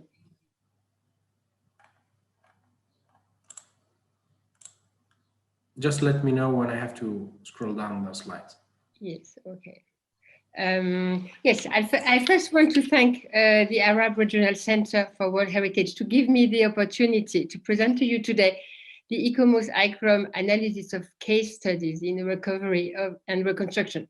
This is a very fresh information because in fact, ICOMOS and ICRAM had just a virtual event last week with all project participants to celebrate the completion of the project with the publication of 3 volumes presenting both the detailed case studies and the analysis that emerged from them. Next, please. This project is part of a priority given for several years now by our both organizations to the issue of post-trauma recovery. I would like to simply remind you briefly of the main steps of ICOMOS trajectory in that field. First, in 2016, the organization of a colloquium on post-trauma reconstruction in response to recent catastrophic events in the Arab region. And then, on the basis of the outcome of this conference and on wider consultation of international experts, both within and outside our network, we elaborated and published the ICOMOS guidance on post-trauma recovery and reconstruction in 2017. It has been translated into several languages and Arabic also, as you can see. Next one.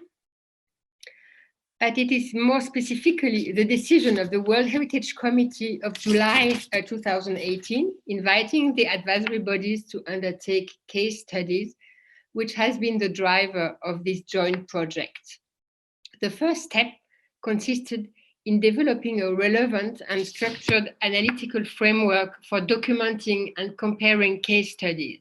Indeed, it appeared to us that when it comes to case studies, and particularly for a complex subject such as post-trauma reconstruction, the first difficulty is often that of comparability, which is difficult because of the heterogeneity of the data collected.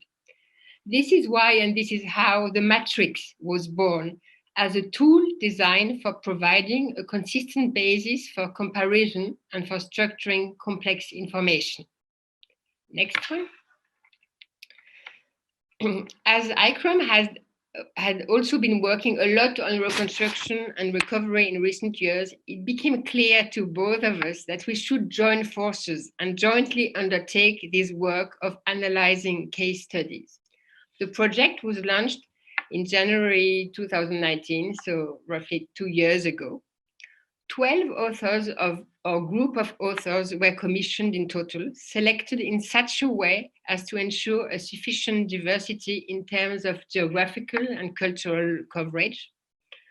We also wanted to cover a broad range of destructions, both human and natural, And this is, I think, an important point because most of the time, intentional and natural destructions are treated separately. But here, the 12 cases cover both conflicts and natural catastrophes such as floodings, earthquakes, fires, etc. We also have been careful to select cases that would be mature enough to allow an objective retrospective look back. And last, but very important, we wanted all selected authors to have or have had a direct experience and knowledge of the reconstruction process with access to documents and sites. Next one. Here is the list of the 12 case studies. As you can see, they range from Australia to China via Rwanda or Chile. And as you can see also, there are 2 cases from the region. The first one is Aleppo, the historic souk of Aleppo in Syria, and the second one is Nablus in Palestine. Next one. Just a small, quick example this, on the Aleppo souk, which is a case which is particularly well documented and which raises issues of questions of approach or capacity building that tended to be rather overlooked in other studies. But I see that time is getting short, so I will not comment in detail on this, and I will rather go directly to the outcomes of the project, which I will present in 2 parts, one with the main findings and the other with what we have called the critical issues. Next one. Yes. So let me start with the main findings, which you can see recapitulated on the screen.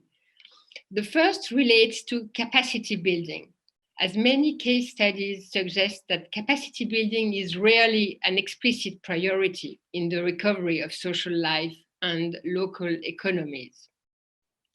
The second is about risk preparedness, because it appears that even when repeated destructive events are experienced, preparation for future events is often not prioritized, and it's often a deep challenge for authorities.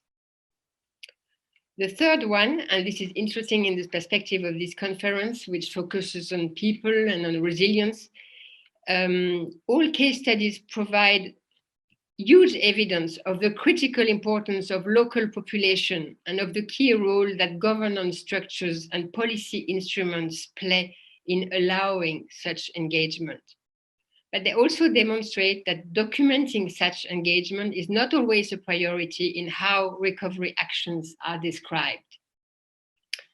The fourth point is about donors, because the study also clearly demonstrates that the influence of donors is huge, and they often play a big role in the prioritization of projects. And the fifth one is the question of authenticity. And that was perhaps a surprise for the experts of our group, but the studies clearly reveal that authenticity is often not a concept at a popular level or within organizations and official bodies. Restitutions of physical and visual characteristics frequently take priority over adherence to conservation principles. Next, please. And here are the cross-cutting issues, the issues that have emerged across all the cases that have been analyzed. The main one is about social justice, because the case studies clearly put forward that recovery actions take place within social relationships, and they're realized through social structures and through power relationships. The second one is the issue of ownership of outcomes, because the cases also demonstrate that knowledge generation and knowledge sharing are very complex processes which often remain poorly documented and are not really well explained.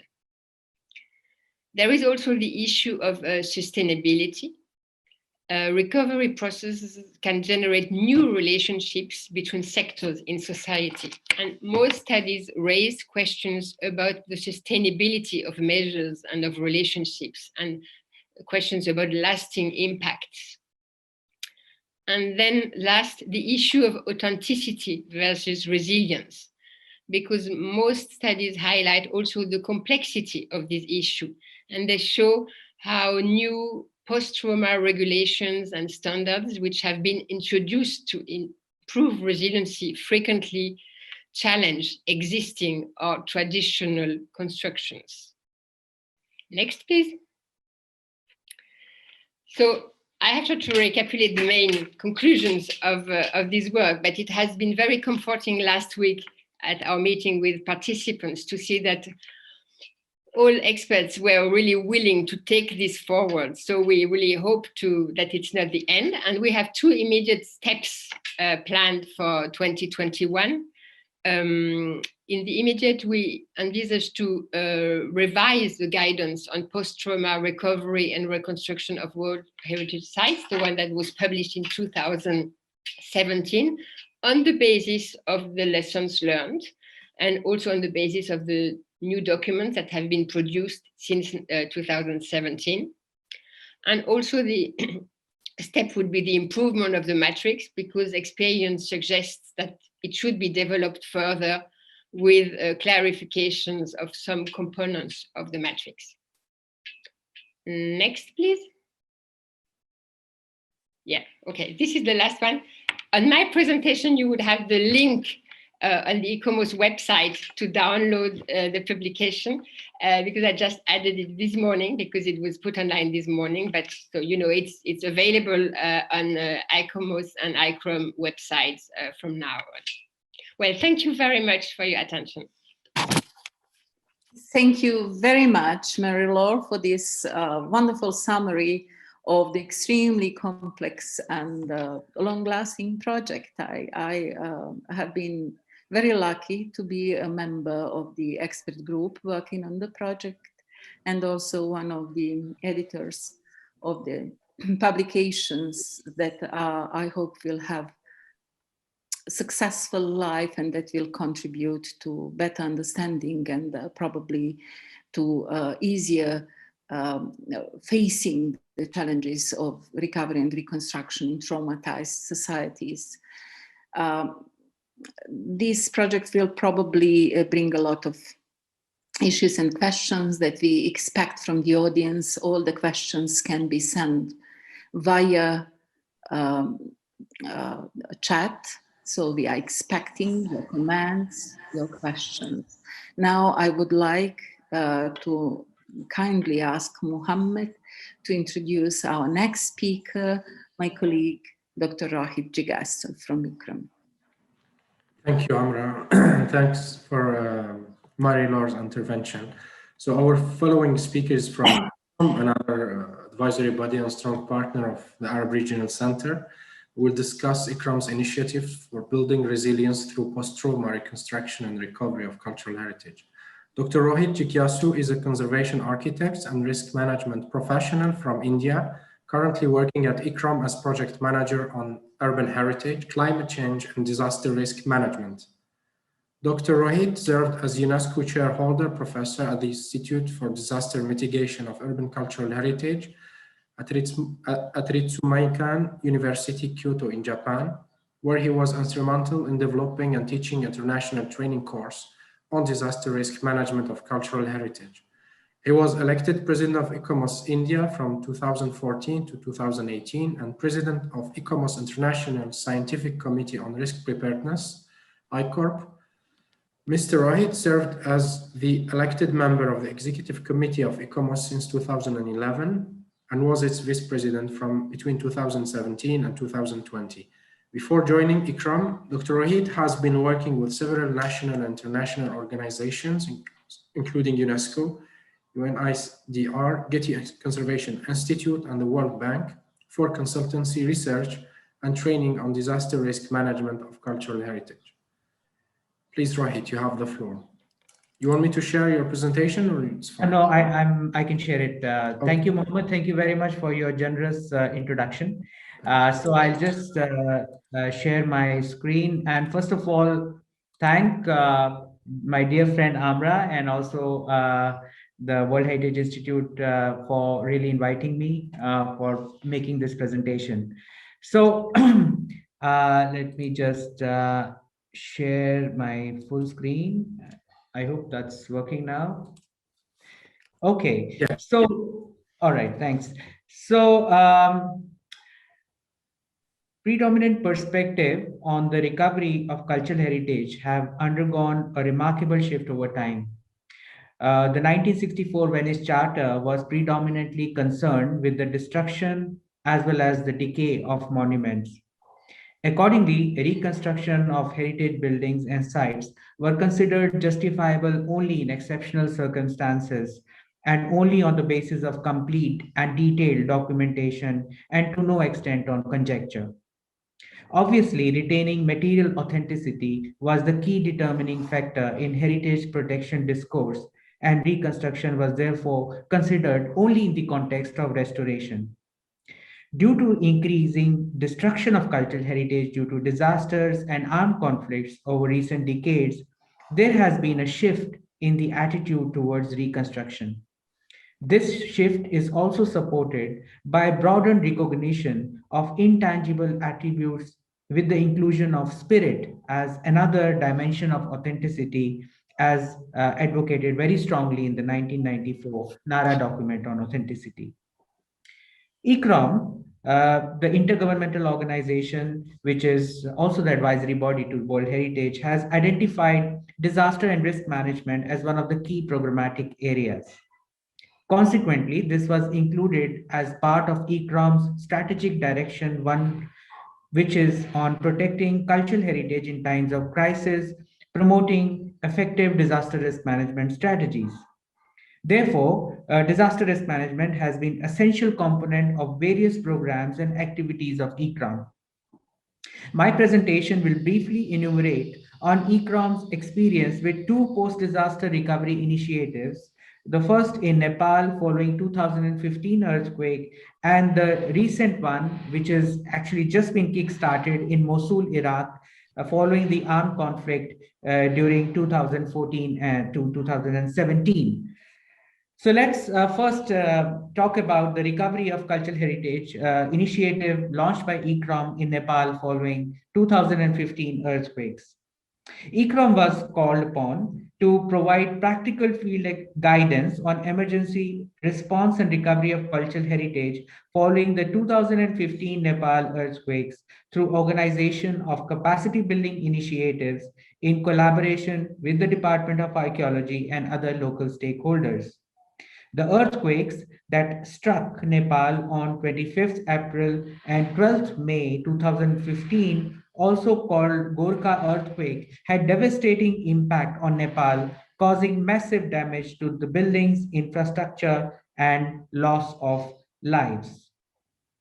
However, the social and cultural mechanisms of communities in Nepal not only mitigated the effects of disasters, but also cope and aid in physical, social, and psychological recovery.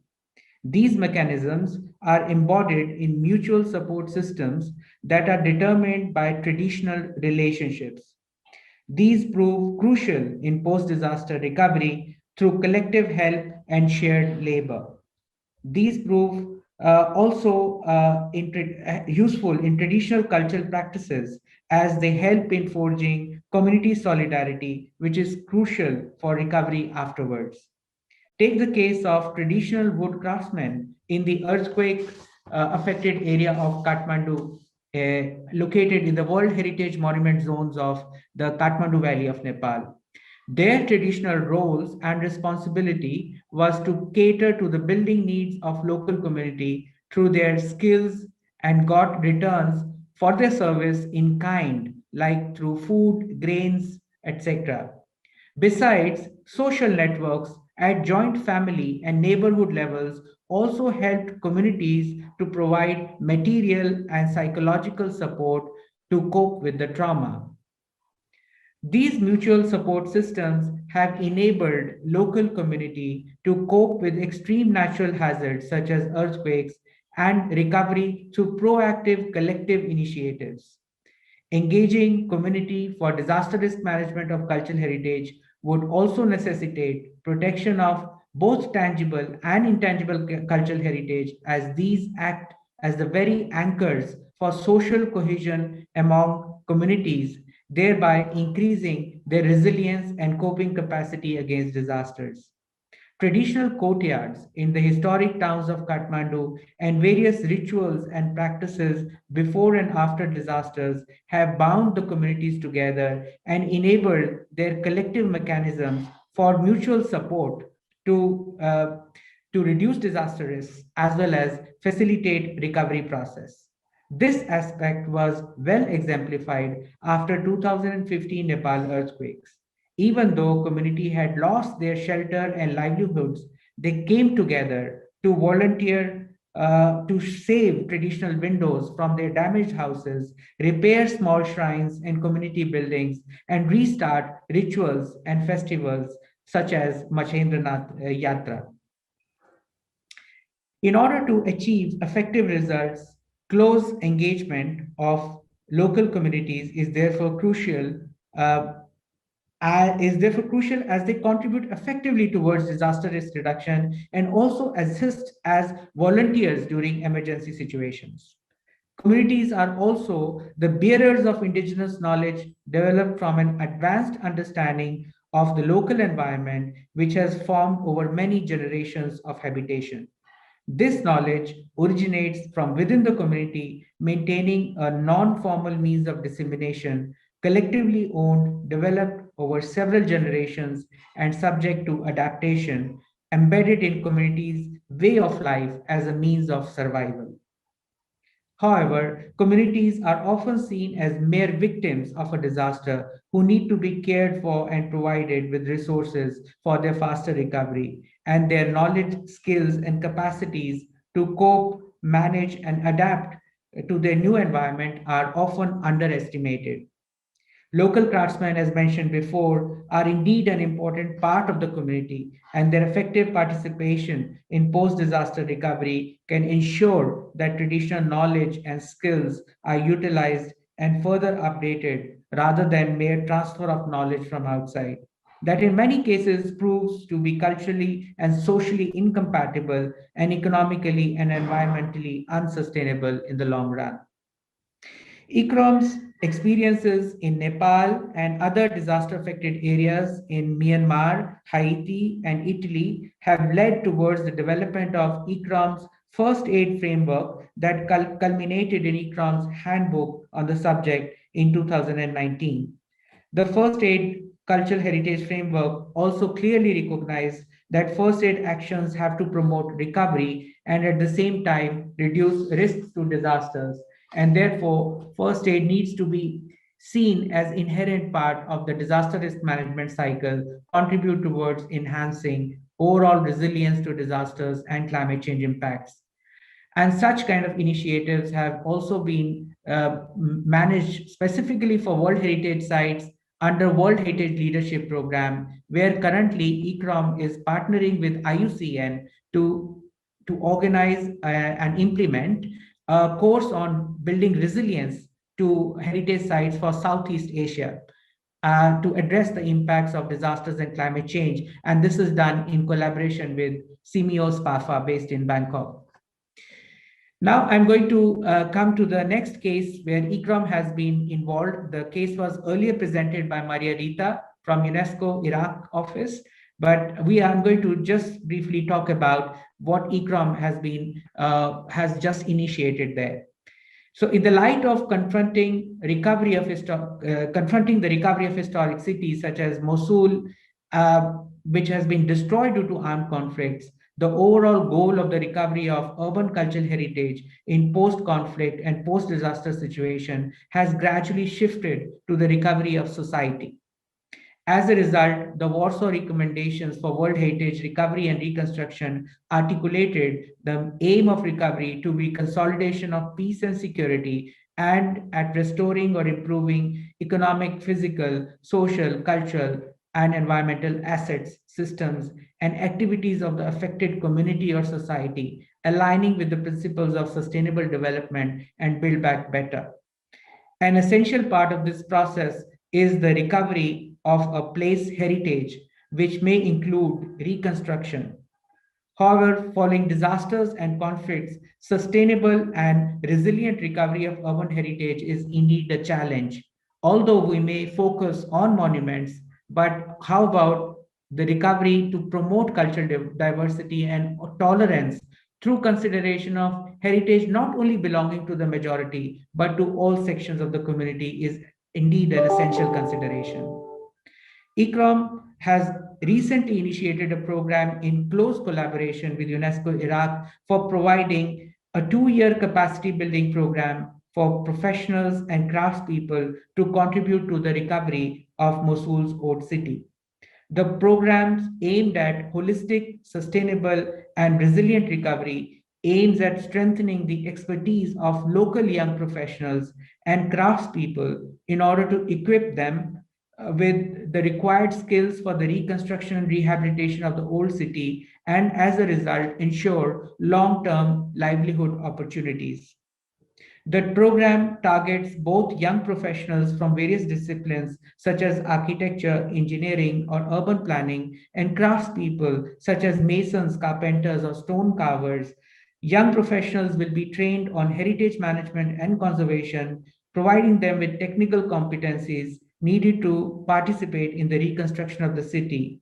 The entire training will be field-based and practically oriented. The program will also prepare a number of skilled building craftspeople to contribute towards the long-term reconstruction needs of the old city, taking into consideration the protection, revival, and evolution of Mosul's heritage values. ICROM has actually developed a framework which will be implemented through this capacity building program. And here is just a brief outline of this framework, which includes various aspects, stages to be considered for designing a recovery program, from context analysis to on-site assessment of values and risks, planning and designing interventions, implementation process, monitoring and review, and then finally through case study projects and a pilot training course to be able to give these skills to all the participants of the training programs. The capacity building program will be implemented through a practical on-the-job training modality where trainees will actively participate in the reconstruction of cities' historic landmarks and houses. So we have just actually come back from the field mission to Mosul, and we have just made the first preparation to initiate our capacity building activities later during the year. The ICROM UNESCO partnership will specifically support the UAE-funded project, Reviving the Spirit of Mosul by rebuilding its historical landmarks, which was already explained by Maria Rita from UNESCO, and also the European Union-funded project, Reviving Mosul and Basra Old Cities. So we hope that building on these important initiatives that are carried on by UNESCO, we will be able to really build a capacity of the local professionals and craftspersons so that recovery is sustainable, holistic, as well as resilient. Because rebuilding cultural heritage is all about building resilience. Thank you very much. Thank you very much, Rohit, and thank you for using photos from Mostar that are not very encouraging, but that are reminding us how long the process of recovery is, the process of the disaster and how disaster is planned and how it goes on is in fact, has all its rules of being the process. So response to it in the trauma afterlife has also to be a process. And I especially like what you mentioned as one of the sort of definitions of the recovery here, that it has to be holistic, sustainable, and resilient.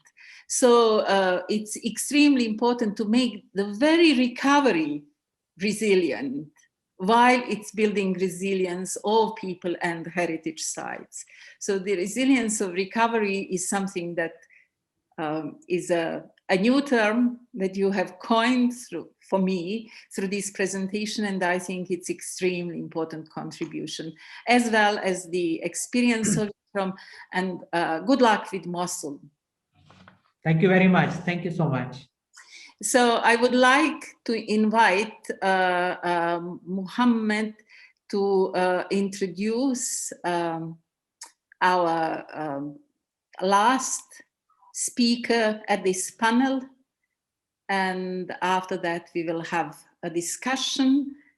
Please send your questions through the chat. Thank you very much, Amra, and thank you, Rohit, for your excellent intervention.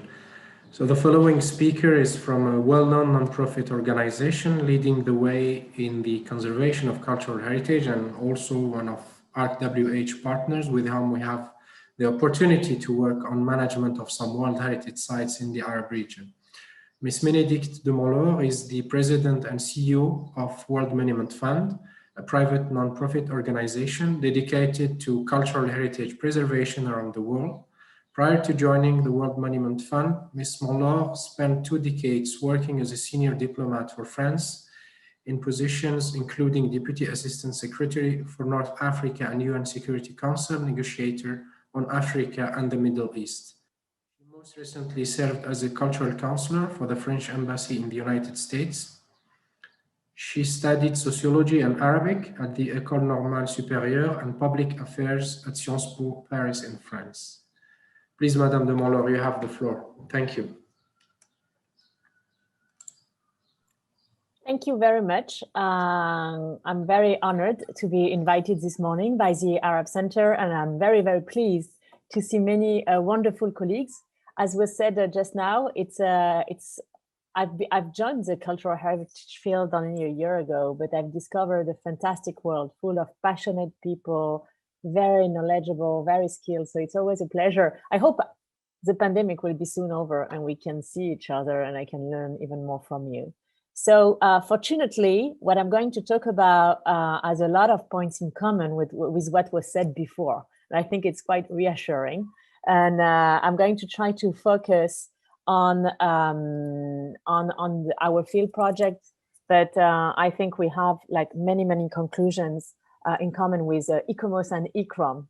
So World Monuments Fund. So first of all, it was very nice of you to say that we are very well known, but I'm still going to share a few facts. So World Monuments Fund has been created 55 years ago. We started, in fact, in Europe. We were started by a retired colonel from the US Army after the floodings in Venice. Since then, our work has expanded all over the world, and we've conducted 700 projects in more than 100 countries. We are headquartered in New York, but we have 5 affiliates in Peru, in the UK, in Spain, in Portugal, as well as in India.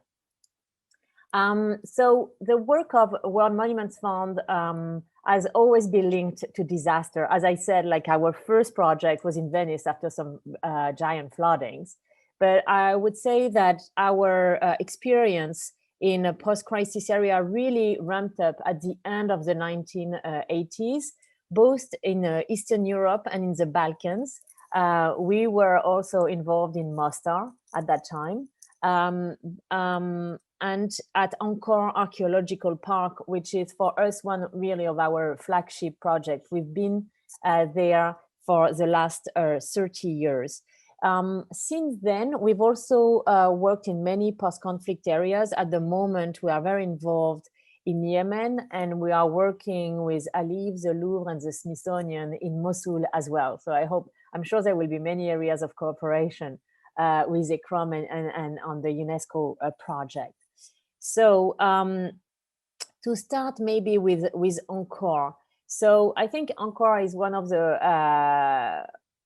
best example, because now we have 30 years behind us to look at what happened there and what were the needs. And I think that the first need, and of course I speak under the control of Munir Bushniak, who is in the room with us and is the best expert of Angkor. But I think that the first need that we needed to address at Angkor was the conservation capacity gaps. We all know that following a crisis like the fall of the Khmer Rouge regime, one of the biggest threats, in fact, is the lack of conservation capacity of the conservation experts and specialists who are able to stabilize the sites. So that was one of our first goal, was to conduct an initial assessment at the site, to develop conservation recommendation along with all the colleagues who were there, and then to start building a conservation project in tandem with capacity building trainings for our local team. I think in all our presentation, we see that capacity building is absolutely crucial. Then we need to build a long-term vision for conservation. Like Amra said, it takes time and a lot of time. And this is very often the problem too, is that, you know, like media attention goes away quickly. And I think governments and politicians, they want to see results quickly. But we all know in these rooms that conservation projects, especially in post-conflict area, take a lot of time. So at Angkor, World Monuments Fund has been there for the past 30 years, and training conservation specialists. At the moment, we have more than 100 full-time conservation technicians and specialists, most of whom live in the Parks Village and mentor younger workers. We are very proud of the fact that the large majority, in fact, except one person of our team in Angkor is Cambodian. So here it is, you see the whole team here at Angkor, who is working daily on 4 different sites. So what are our lessons learned from the past? So the first lesson learned, and the first challenge, I would say, is the need to find a strong local partner. Here you have a picture of the Imam Palace in Taiz, Yemen. And it's pretty extraordinary. We started working there with funds from the British Council, and then we got some grants from Alif to continue our work. And this is the state of the Imam Palace now. And I think it's pretty extraordinary that we were able to carry out some preservation work in Yemen, where no international person and expert is able to travel. And I think the key to this is really that we had built a long time relationship with partners on the ground. So here in Yemen, we are working with Goam, and this is what allowed us to make some progress there with the General Organization of Antiquities and Museum. We have some very committed and strong people also from the University of Taiz who are leading this project. So the way we work is that we do a lot through training abroad, like in Cairo and also in Kuwait. And so we have the Yemeni team coming back and forth and then working on the ground. And it's pretty extraordinary what they were able to accomplish, but none of that would have been possible without strong partners on the ground. And very often in a post-crisis situation, that is the most difficult thing to find, right? Like to identify the partners, because we all know like civil society organization are dispersed, disorganized after a conflict. So that's lesson number one. The lesson number two for us, and this has been mentioned by Marie-Laure and Rohit before. So it's the necessity to promote the diversity of cultural heritage and to be very careful with the choice of sites. So here we have an example in Iraq of a site, a Yazidi site. So this is the Mam Rashan shrine that was destroyed in 2014, and that we are preserving and rebuilding alongside the Yazidi community and people we've trained. And as you know, in Iraq, we are working on many well-known monuments and sites like Babylon, and also starting a project now in Mosul. But we thought it was extremely important to also address the Yazidi community and their sites, and to train them, because this, I mean, we all have a responsibility in rebuilding a culture of tolerance. There is definitely a very political and social aspect of our work. Here, third lessons learned. This is, I'm taking you very far away from the Middle East. This is in Japan. and a site where we intervened after the East Japan earthquake. And after the earthquake, the national government prioritized sites with higher visitation numbers and recognition, and local and regional sites faced neglect and worsening of conditions. So World Monuments Fund focused on traditional architecture that had been adapted for commercial use, such as sake shops. So this is what you see here in historic houses. And by working on culturally significant structures that simultaneously served as economic drivers in the Tohoku and Kanto region, we were able to help jumpstart the local economy. And we feel this is really one of the key elements to be successful, is to combine both cultural significance, but also the economic impact for the local population. So here you see the after picture. So challenges. Of course, we've had decades of experience working in post-crisis situation, but it doesn't mean that we know what to do. In fact, there are so many ongoing challenges that has been mentioned before.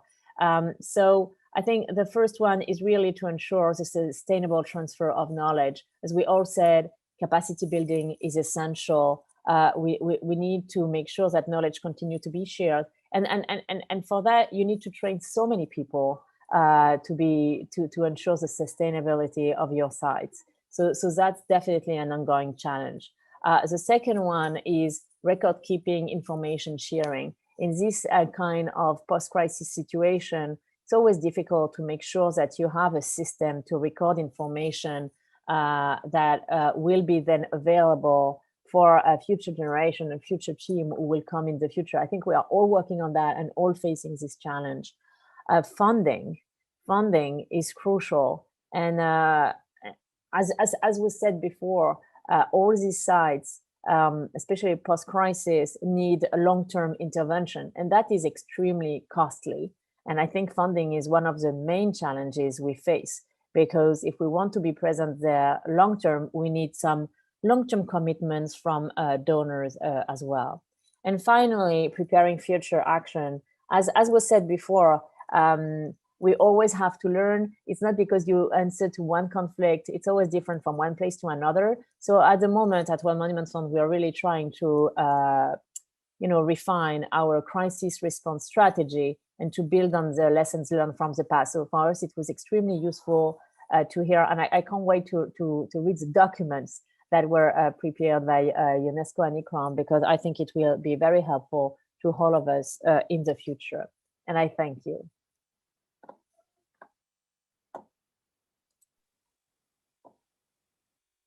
Thank you very much, Benedict.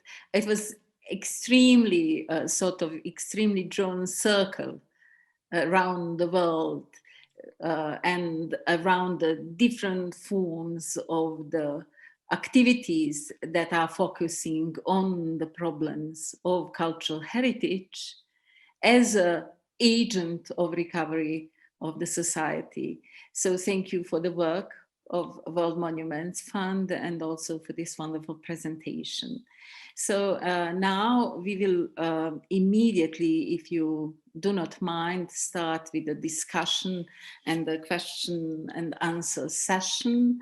The discussion is still open. We have received several questions, and I will try to sort of follow the order of the presentations. I hope that all our panelists are now with us, and I would like to ask all the panelists to switch on the camera just to be together. The first question, I would like also to ask you to respond to the questions in a 2 minutes time maximum, if it is possible, in order to develop the full discussion and to enable all the persons who have raised the questions to receive the answers to them. So the first question is to Professor Sharif. It is at the same time question and a command by Leila Eliafi. She said, Hassani poem was great. I enjoyed it, given the limited Swahili knowledge. Wonderful that Leila also shares the knowledge of this language that needs a sort of preservation. I would like to ask Professor Abdul Sharif if he is hopeful that the House of Wonders, Beit El Ajaib, will one day be resurrected, as she says, to the new glory. So I would like just to add the part of my question to that, Professor Sharif. He's not with us. He didn't join us again for the second. Are you, Mohammed, with us, Hassani? Yes, I'm here. I'm here. Okay, maybe you can answer, although you are not at the moment in Zanzibar. But how do you see the future of the House of Wonders after? What will happen now? How these a sort of eventual recovery and reconstruction, what do you think about the full reconstruction of the lost parts, and how the community reacts of it, and how this reconstruction can contribute to the sort of bridging the gap between the different sort of political views and these diversities that were stressed in the Professor Sharif's presentation as some kind of the obstacle to the sustainable development of the society. And I would also like to stress, do you think that the recovery or reconstruction of the House of Wonders, if it is the only building or edifice focused in a stone town, will change the situation, or some kind of the comprehensive integrated approach to the stone town is demanded as a... Actually, maybe begin with that last one. I believe that what is needed is the comprehensive and, of course, the integrated system into the renovation of the whole of Stone Town. The House of Wonders was not just the only building which was endangered. There are many, many good and, of course, historical buildings in the city which are now endangered. I mean, they are now in near collapse in Zanzibar Stone Town. But then come from the beginning there, with this new administration in Zanzibar, they have shown some sort of concerns when it comes to the restoration of the buildings and, of course, of the conservation of the Stone Town and the World Heritage. Because if you follow the steps taken by the new President Hossein Mwinyi, that he immediately, after the collapse, formed a commission of inquiry to look at why and how the collapse happened, which didn't happen. I mean, this sort of measures were not taken because this was the first time the building collapsed. Not that much damaged, but then it happened, I think, in 2000 and sometimes also in 2004, if I'm not mistaken. And in both those situations, there was not major measures taken by the government itself, as we saw. But this time, the president formed the commission of inquiry, which worked very well, I think. And of course, they already submitted the report with their suggestions what to be done on the case. So yes, I do hope. I'm hopeful that this building will be restored, not the way it was, but it was magnificent. It was so. It was an icon to Zanzibar.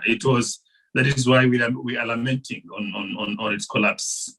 But due to the cooperation between the Omani government, which from the very beginning was the one which was financing the restoration, and now it is going on with the program. So I'm positive that they will restore the building. If not, the way it used to be, at least as a symbol, as an icon to be there. And yes, if you look now at the perception of people, of course, people as locals, they have been always for their city, for their buildings, for their history, for their identity. What the margin or the divide was between the government, the administration in this case, and the city and the people. Due to the historical perspectives and historical misconceptualization of our history and of our heritage, was that the government was not so keen on developing the city, which was established by the Arabs, by the people whom they consider to be the aliens in the country, whom they consider to be the foreigners. Though there are a lot of translations and things like this, interpretation of the matter, but then you could see the city was left to die its natural death in that sense. I mean, just ignoring it, just let it be, dying slowly, one building collapsing, the other is collapsing, the other, and then the new buildings coming. So maybe in the span of 50 years, we have a very different picture of the stone town. That was, I think, their idea, if you look at what it was happening.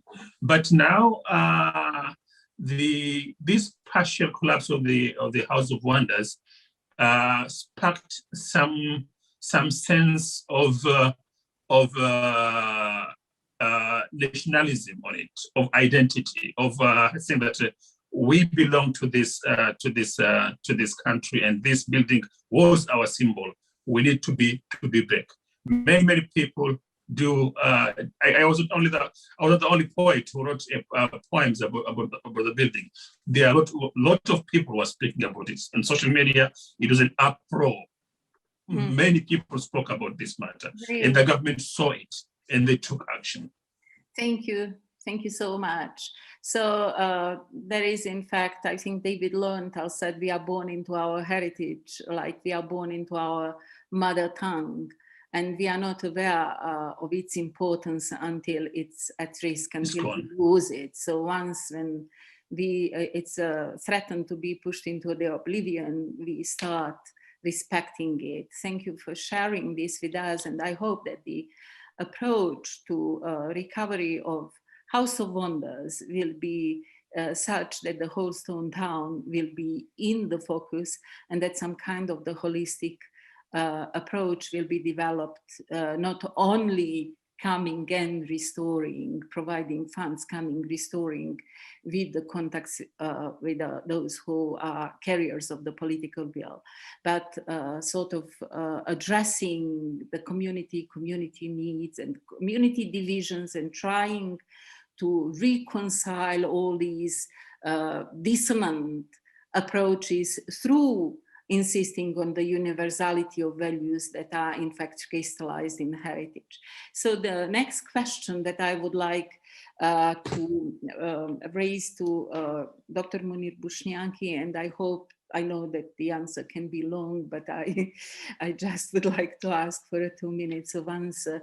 In one of our conversations, lot of conversations, when you were talking about your experience in Angkor, you in fact compared it with the Abu Simbel sort of campaign that was together with the response to the floods in Venice, some kind of a threshold of new era in this transnationality of the cultural heritage importance and responsibility. Can you just briefly explain how Angkor reminds you on the on Abu Simbel campaign?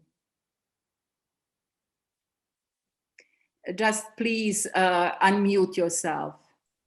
Okay. Yes, thank you, Amra, for this. This is a very important question, because I think it was a shift in the 60s in the public awareness at the international level, and not only at the national level, when people heard about the damage that could happen after the building of a dam on the monuments in the Upper Egypt, in the south of Egypt, we have seen a real international movement of solidarity concerning these monuments. And it was understood even by those who were in charge of the cultural heritage of Egypt that, oh, but you know, we are so happy that these monuments are not only Egyptian, they are Egyptians, but everybody now is interested in these monuments.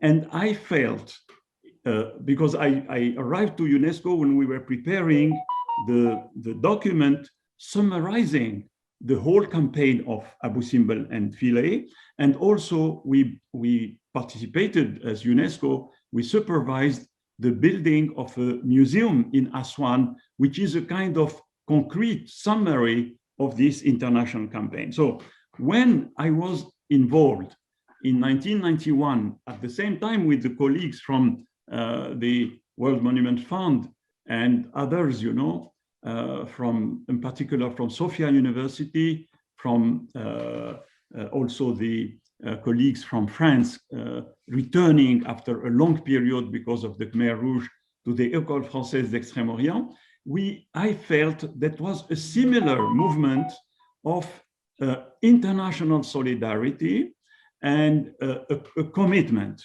I felt that there was a real commitment at the highest level of the country, as I explained this morning, with a strong presence of the king himself until the time in 2018 when we celebrated 25 years of work in Angkor, and the king himself, the son of the previous king, came with all the highest authorities to show how much at the highest level they were interested. At the same time, this important international cooperation is something that is becoming a kind of model. I think that in all what we have listened this morning, my feeling, and I conclude with this, is that we are now in a phase that there is now a new spirit of collaboration, a new spirit of solidarity for the cultural heritage. And we now are looking at the starting of Mosul's project, which started only with the mosque in the beginning. Then the Emirates added the 2 churches, and the Pope yesterday, or the day before yesterday, visited the place. And now I know that I listened to another meeting. I know that Germany is interested. I know that, of course, Alif is interested. I am in contact with Valérie Fréland nearly every week. I feel that there is a sense of sharing the concerns of the people in Mosul, the concerns of the poor people in Cambodia. And we are so pleased to see, when I was, my last visit to Mosul was February 2020, just before the confinement. And the pictures I took with me were children starting to come back to the old city, although halfly destroyed. Thank you. Thank you so much. Thank you so much for this response. And it seems, as you said, that we are living a new spirit of collaboration, that we have started, in fact, putting into the place the spirit that was drafted into the preamble of the Hague Convention in 1954 in its, stating that the loss of any heritage site, wherever or whoever it belongs to, is the loss to the whole mankind. So we have a lot of questions, and thank you for all these questions and comments that we are receiving.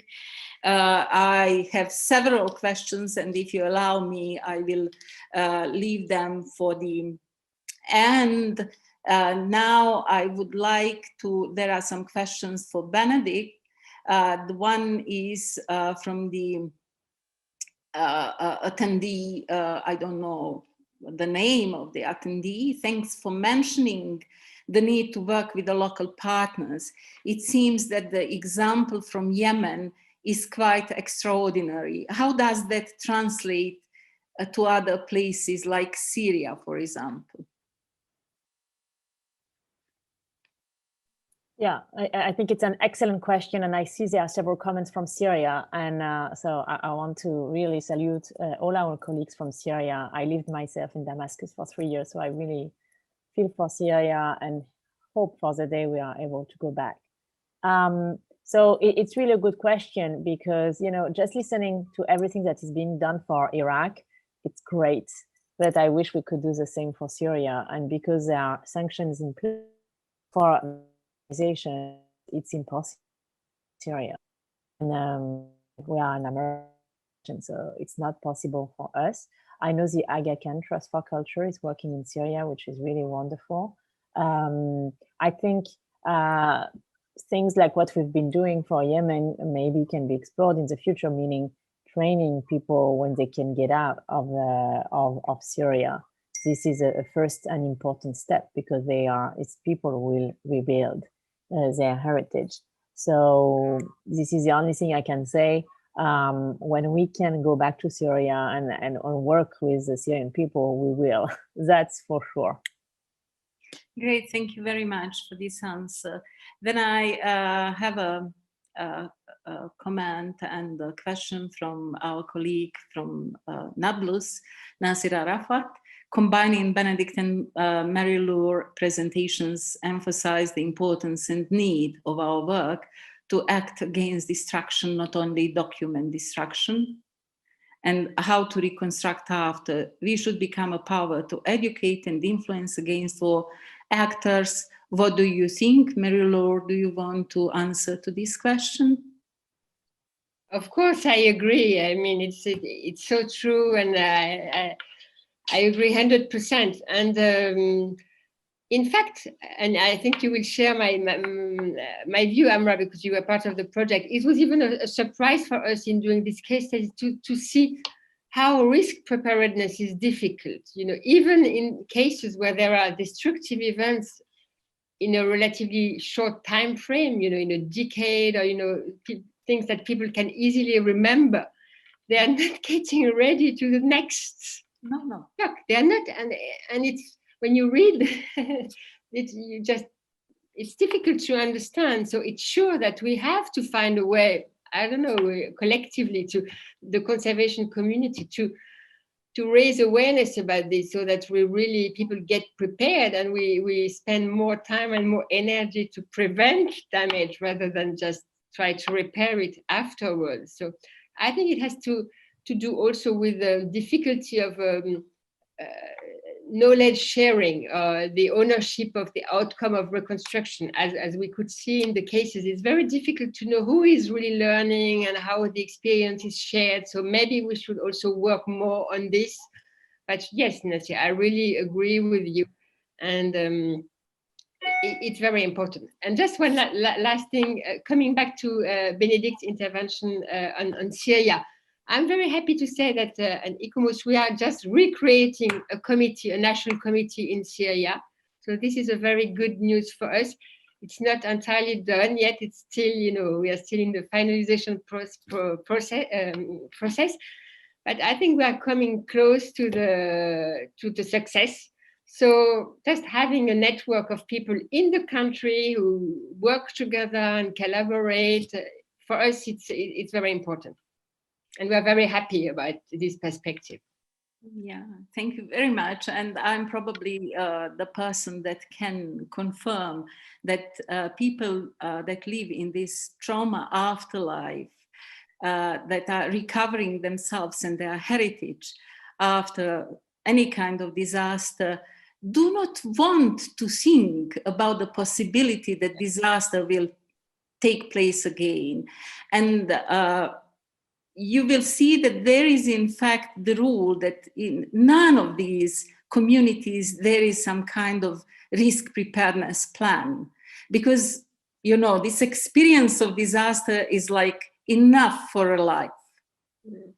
like it will not happen.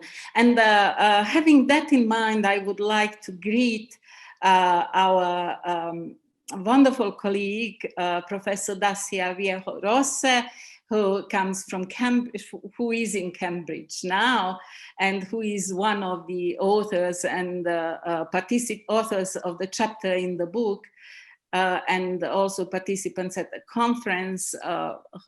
I read her article, which is a wonderful contribution on the this issue, how recovery is a long, very complex process that is based on understanding of the complexities, not only of the conflict, but the sort of those complexities that existed before the conflict, and also the sort of complexities of different contexts that are born through the or after the conflict. So the question of Dacia is, there often seems to be a mismatch of time frames. As many panelists have indicated, the time needed by communities to recover is long and often needs to be considered in a generational terms, whereas the times of institutional budgets is much shorter. How can we act in a way that is sensitive to the first while being practicable for the second? So this question seems to me, I don't know if Maria is here, Unesco. If you, yeah. Would you accept to answer to this question? Yes, yes. I think this is a very, very interesting question because, in fact, I have to say that in the practical implementation of reconstruction projects, where we really want to engage the community in a proper way, of course, the time frame becomes often much longer than what, let's say, especially the political institutions involved would like actually the process to last. In my experience in Afghanistan, but also now in Mosul, I think that it's very important to strike a balance. So in reality, to seek since the very beginning, managing the expectations. This sometimes can create some controversial reactions, but for example, with the political institutions, the more we are able as partners to build since the very beginning a relation of trust. So for example, the presence in the country, it's very, very much important, because the moment they get in touch with you, the moment they understand the process, step by step, at least this is my experience, they start following. This is the same for the community, because the more you keep them informed and involved, and the more they will follow you and feel engaged and feel the ownership of the process. So I think that it's impossible to find a perfect solution.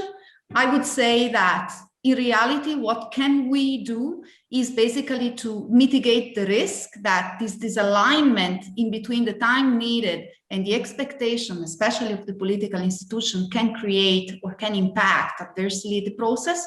But I think that dialogue and consultation and close collaboration with all the stakeholders is actually the answer to that.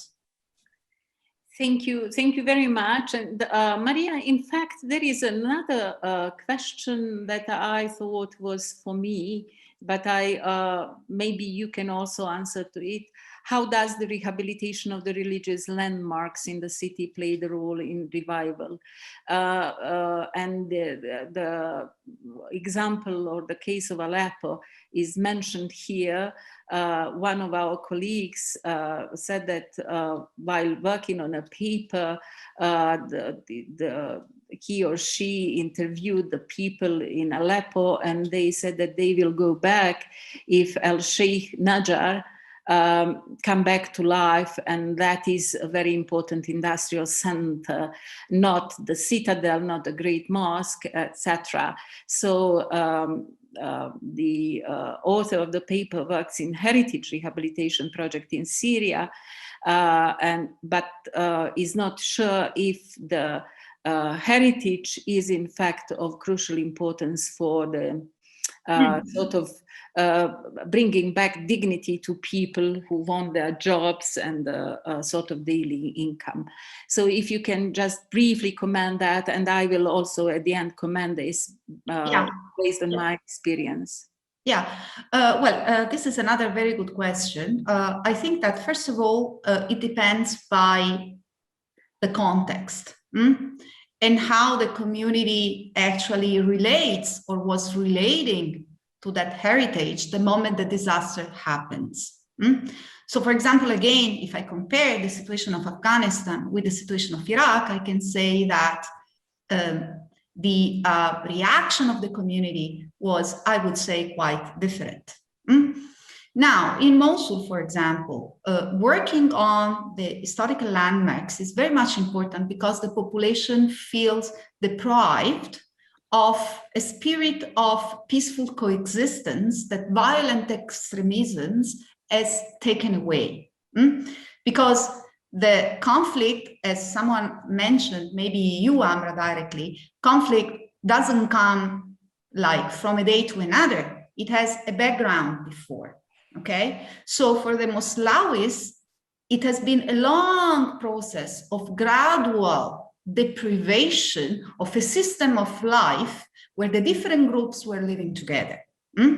So for example, for the Christians, the fact that we are working on 2 churches is a big sign of hope that the Christian community might go back after having been gradually forced in the last years with extreme violence. They can go back to their city. For the Sunni, the reconstruction of the mosque that has been blown up by an extremistic way of look at the Sunni religion or the Sunni group is again a sign that the spirit of Mosul is coming back.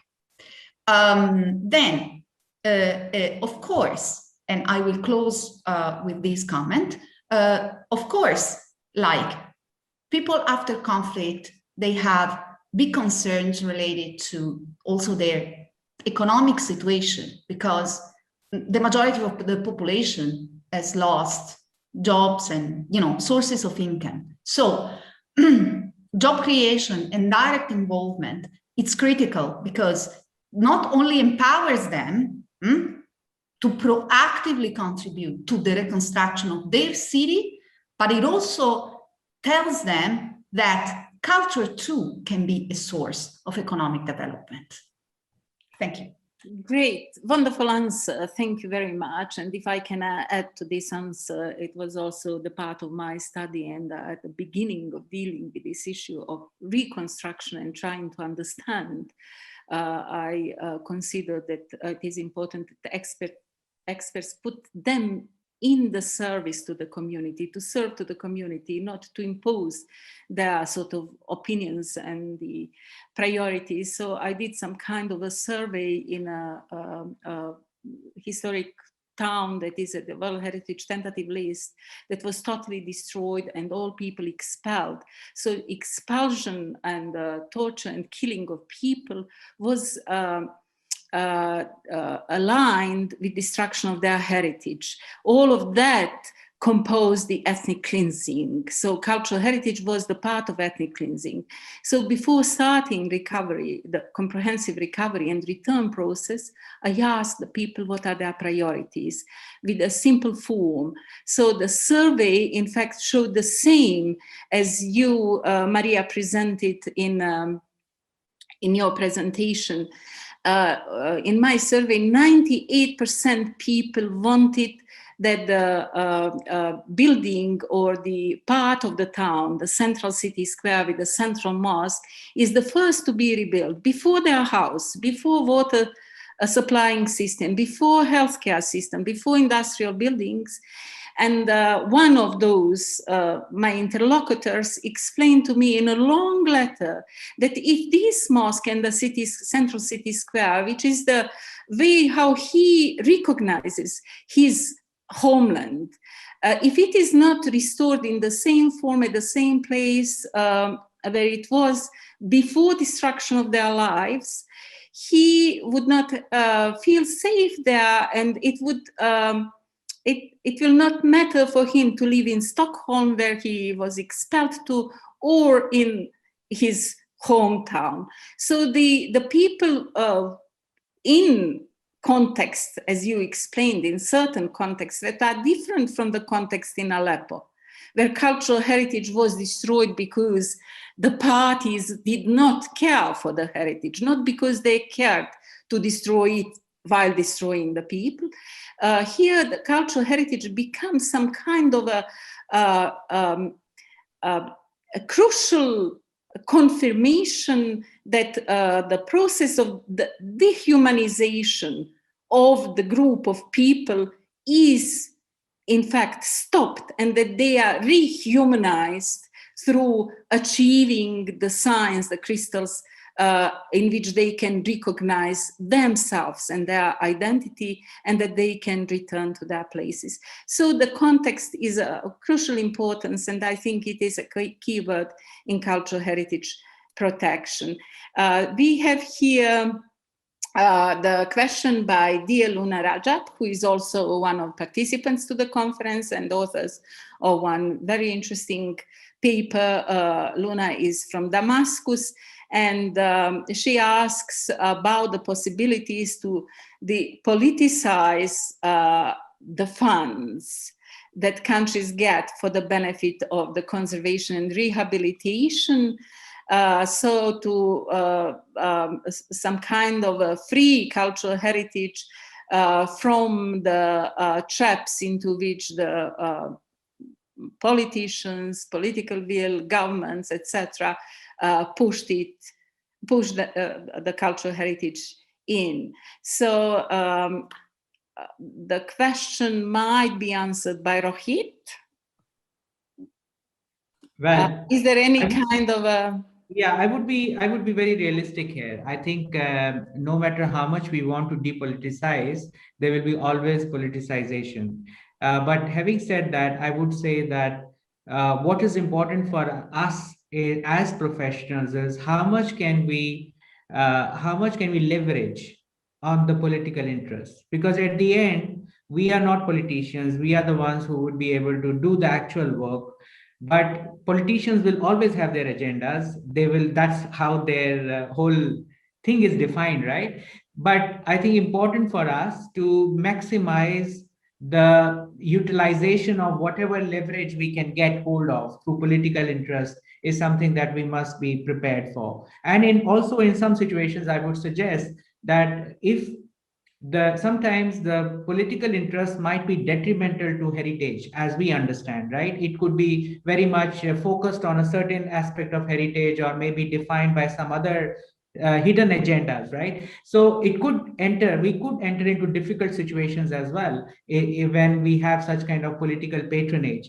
But I feel like at the end, for us as professionals, if we can find a delicate balance of addressing the political interests, but at the same time also address the interests of heritage, because nobody else will be looking at the interests of heritage, but it will be us, So I would always say that let's maximize how much we can benefit on this kind of political interest. But I don't think we should always aspire for a situation, because it will never happen, and we'll get frustrated, and probably we will at certain point say, well, we don't want to deal with it because it's so political. I think we should accept it, because this is how it is. This is the reality of this world. But let's try and maximize as professionals and do the best we can. Yeah, thank you. Thank you very much. There is one question from me from Sonia. I think Sonia is from Syria. If I can share my research. Yeah, it's on my, I think it's approachable at my academia and ResearchGate pages, so you can download it there. It's Uprooting and Homeland, the title of the paper. So we have here a question from Dr. Aisha Darwish, also a good friend of me. Thank you for being with us, Dr. Aisha. She asked if it is possible to answer. She wants to know more on which base the reconstruction of Souk el Sakatia, on which base the decision for the reconstruction of Souk el Sakatia was done. Is the whole souk of the old city regarded as a whole when deciding the intervention, whether integrative or reconstructive? So what I can answer, Mary-Laure, as well, is the best way to find the answer to this question is to visit the e-commerce web page.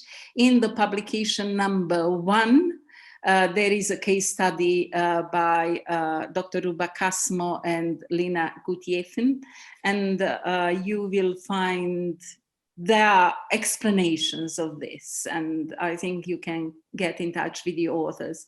I also hope that the authors will be presenters at the next webinar of Arab Regional Center, which will take place on May 19. So be tuned in. So I also have a question for myself from Dr. Aisha Darwish. To which extent do you think reconstruction can contribute to recover the demographic change resulting from the warfare in Bosnia or Mosul? What is, for me, extremely important question, and I don't know if you, Dr. Aisha, was with us when I was presenting and some kind of conclusion, going to conclusion in my presentation were the two sort of oxymoron constructions, people without heritage and heritage without people, something that I think is impossible. Both of that is impossible. We in Bosnia had this Dayton Accord, that is international accord. We had high representative of international community who was supervising implementation of this Dayton Accord, and Accord had 11 annexes, which were sort of identifying 11 factors of the peace settlement, of the conflict settlement and peace building. So cultural heritage was in fact considered by Annex 8 in this peace accord. And return of displaced persons and refugees was in fact considered in Annex 7. So these two sort of challenges or the consequences of the war, destruction of cultural heritage and destruction of communities through their expulsion, are very much linked. So in Bosnia, it was going as a sort of process that was harmonized. And today we can say that people returned, even those who established their lives and started working abroad, reclaim their right to return, what is extremely important. So it's then their decision to stay in Sweden, Germany, or in USA, or to come back to their home. But in fact, what has been sort of presented through this experience of post-war recovery in Bosnia is that reconstruction and recovery of cultural heritage is the way of reclaiming the right to home. It is extremely important to integrate unhomed community, those who were deprived of their right to home, to the process. And I have learned that this community, the diaspora, all those refugees and displaced persons, established the most wonderful virtual neighborhood across the world at the social networks, which contributed very much to the archive, virtual archive concerning cultural heritage, posting photos of their homes, of their temples, their shrines, their churches, their mosques, their graveyards, posting the memories on different kind of rituals, and the links between the neighbors and the way of living and the specific kind of respecting diversities, etc., which contributed very much to recovery and which has to be taken into the consideration. So I think that this right to home and to homeland is extremely important, and it has to be combined with these projects and processes of recovery. How? As any other challenge that is, in fact, up to those who are working on the projects, how to work on that. I have also a question now. We have 5 new messages. I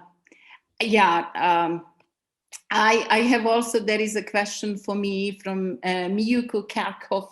Question, how can we incorporate a more gender-sensitive approach regarding nominating or commemorating heritage that have a negative heritage component?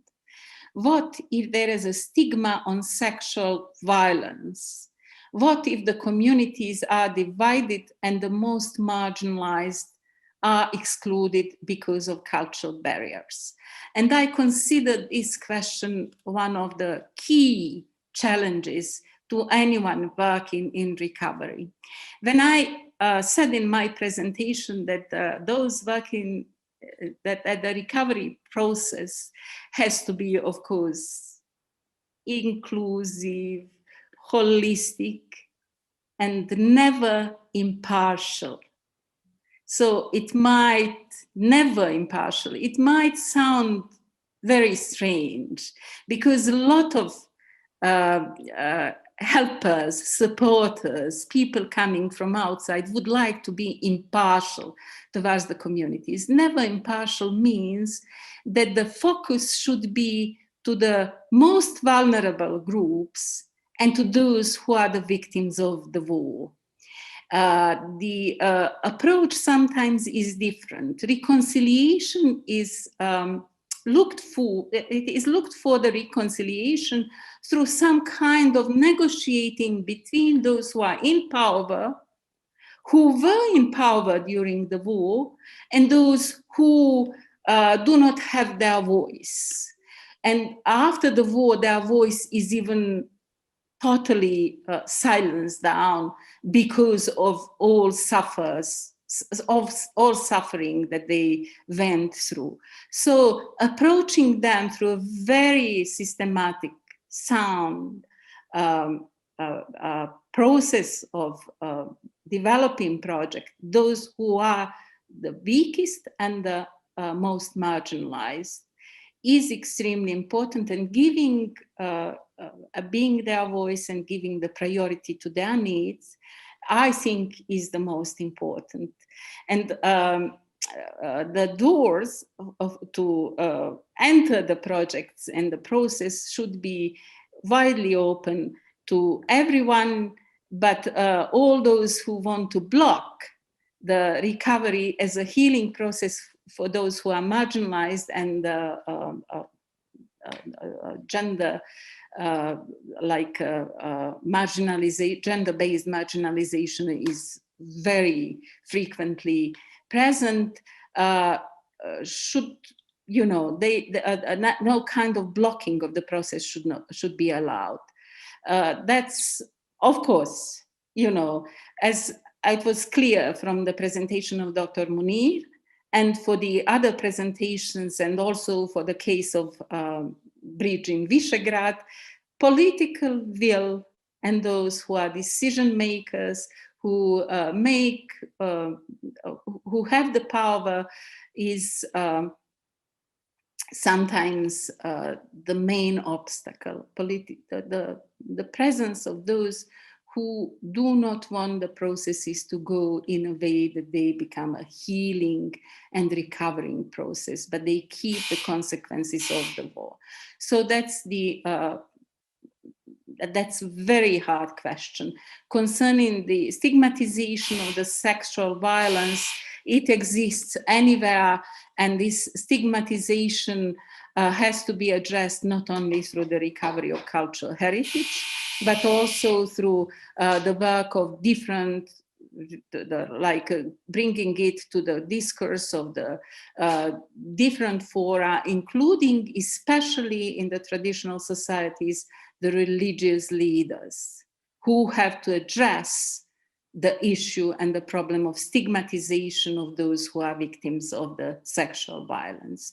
So sorry for the long answer, but I really I think that we all have to think about how to approach the issue that you have raised through your question, and it's extremely important.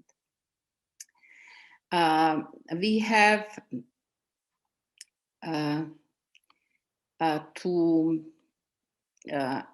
I think as we are coming, we are over time and we have to wrap up. I just would like to suggest to read one of the comments that I received from Alia Fares, who said, we are sometimes made aware of the inherent and the immense value of our heritage once we are at risk of losing it. This is the experience we all had after the explosion of Beirut on August 4th, 2020. This explosion led to the revival of the sense of protecting the heritage in the affected areas, as they are totally linked to the identity of the inhabitants. Suddenly, the locals who were selling their homes earlier have decided to protect them, especially after attention and local foreign funding was made partially available. I don't think that we have a time to answer the other questions. I would like to suggest that a long wrap-up is in fact expected from me. The conference or the work on this will go on. We will have another panel on May 19, and if I can just conclude this with a sentence of the wonderful Professor Professor Abdul Sharif, divided we fall. And I think this also refers to the community of those dealing with the heritage recovery. Divided we fall. Let's gather to find the best way of learning from experience to make our job inclusive and resilient, while trying to build resilience of heritage sites and people. Before the panelists sign off, we would like to ask you to turn your cameras on. We would like to have a joint photo, and I would like to thank all the people from the audience, all dear colleagues who have been following the panel and who have been sending the important comments and questions. We were afraid that the time is too long for the webinars like this. It turned out that it is too short for the discussion that we all need while work on such issues as a post-disaster recovery and dealing with heritage. So thank you very much. Come back to us on May 19. We are bringing new interesting topics and new interesting speakers. I would like to thank to the team of Arab Regional Center for World Heritage, a wonderful team that I have enjoyed working with. How much more? Almost 2 years, year and a half now, 2 years now, and the all panelists. I always learn from all of you. So now it's time for the joint photo.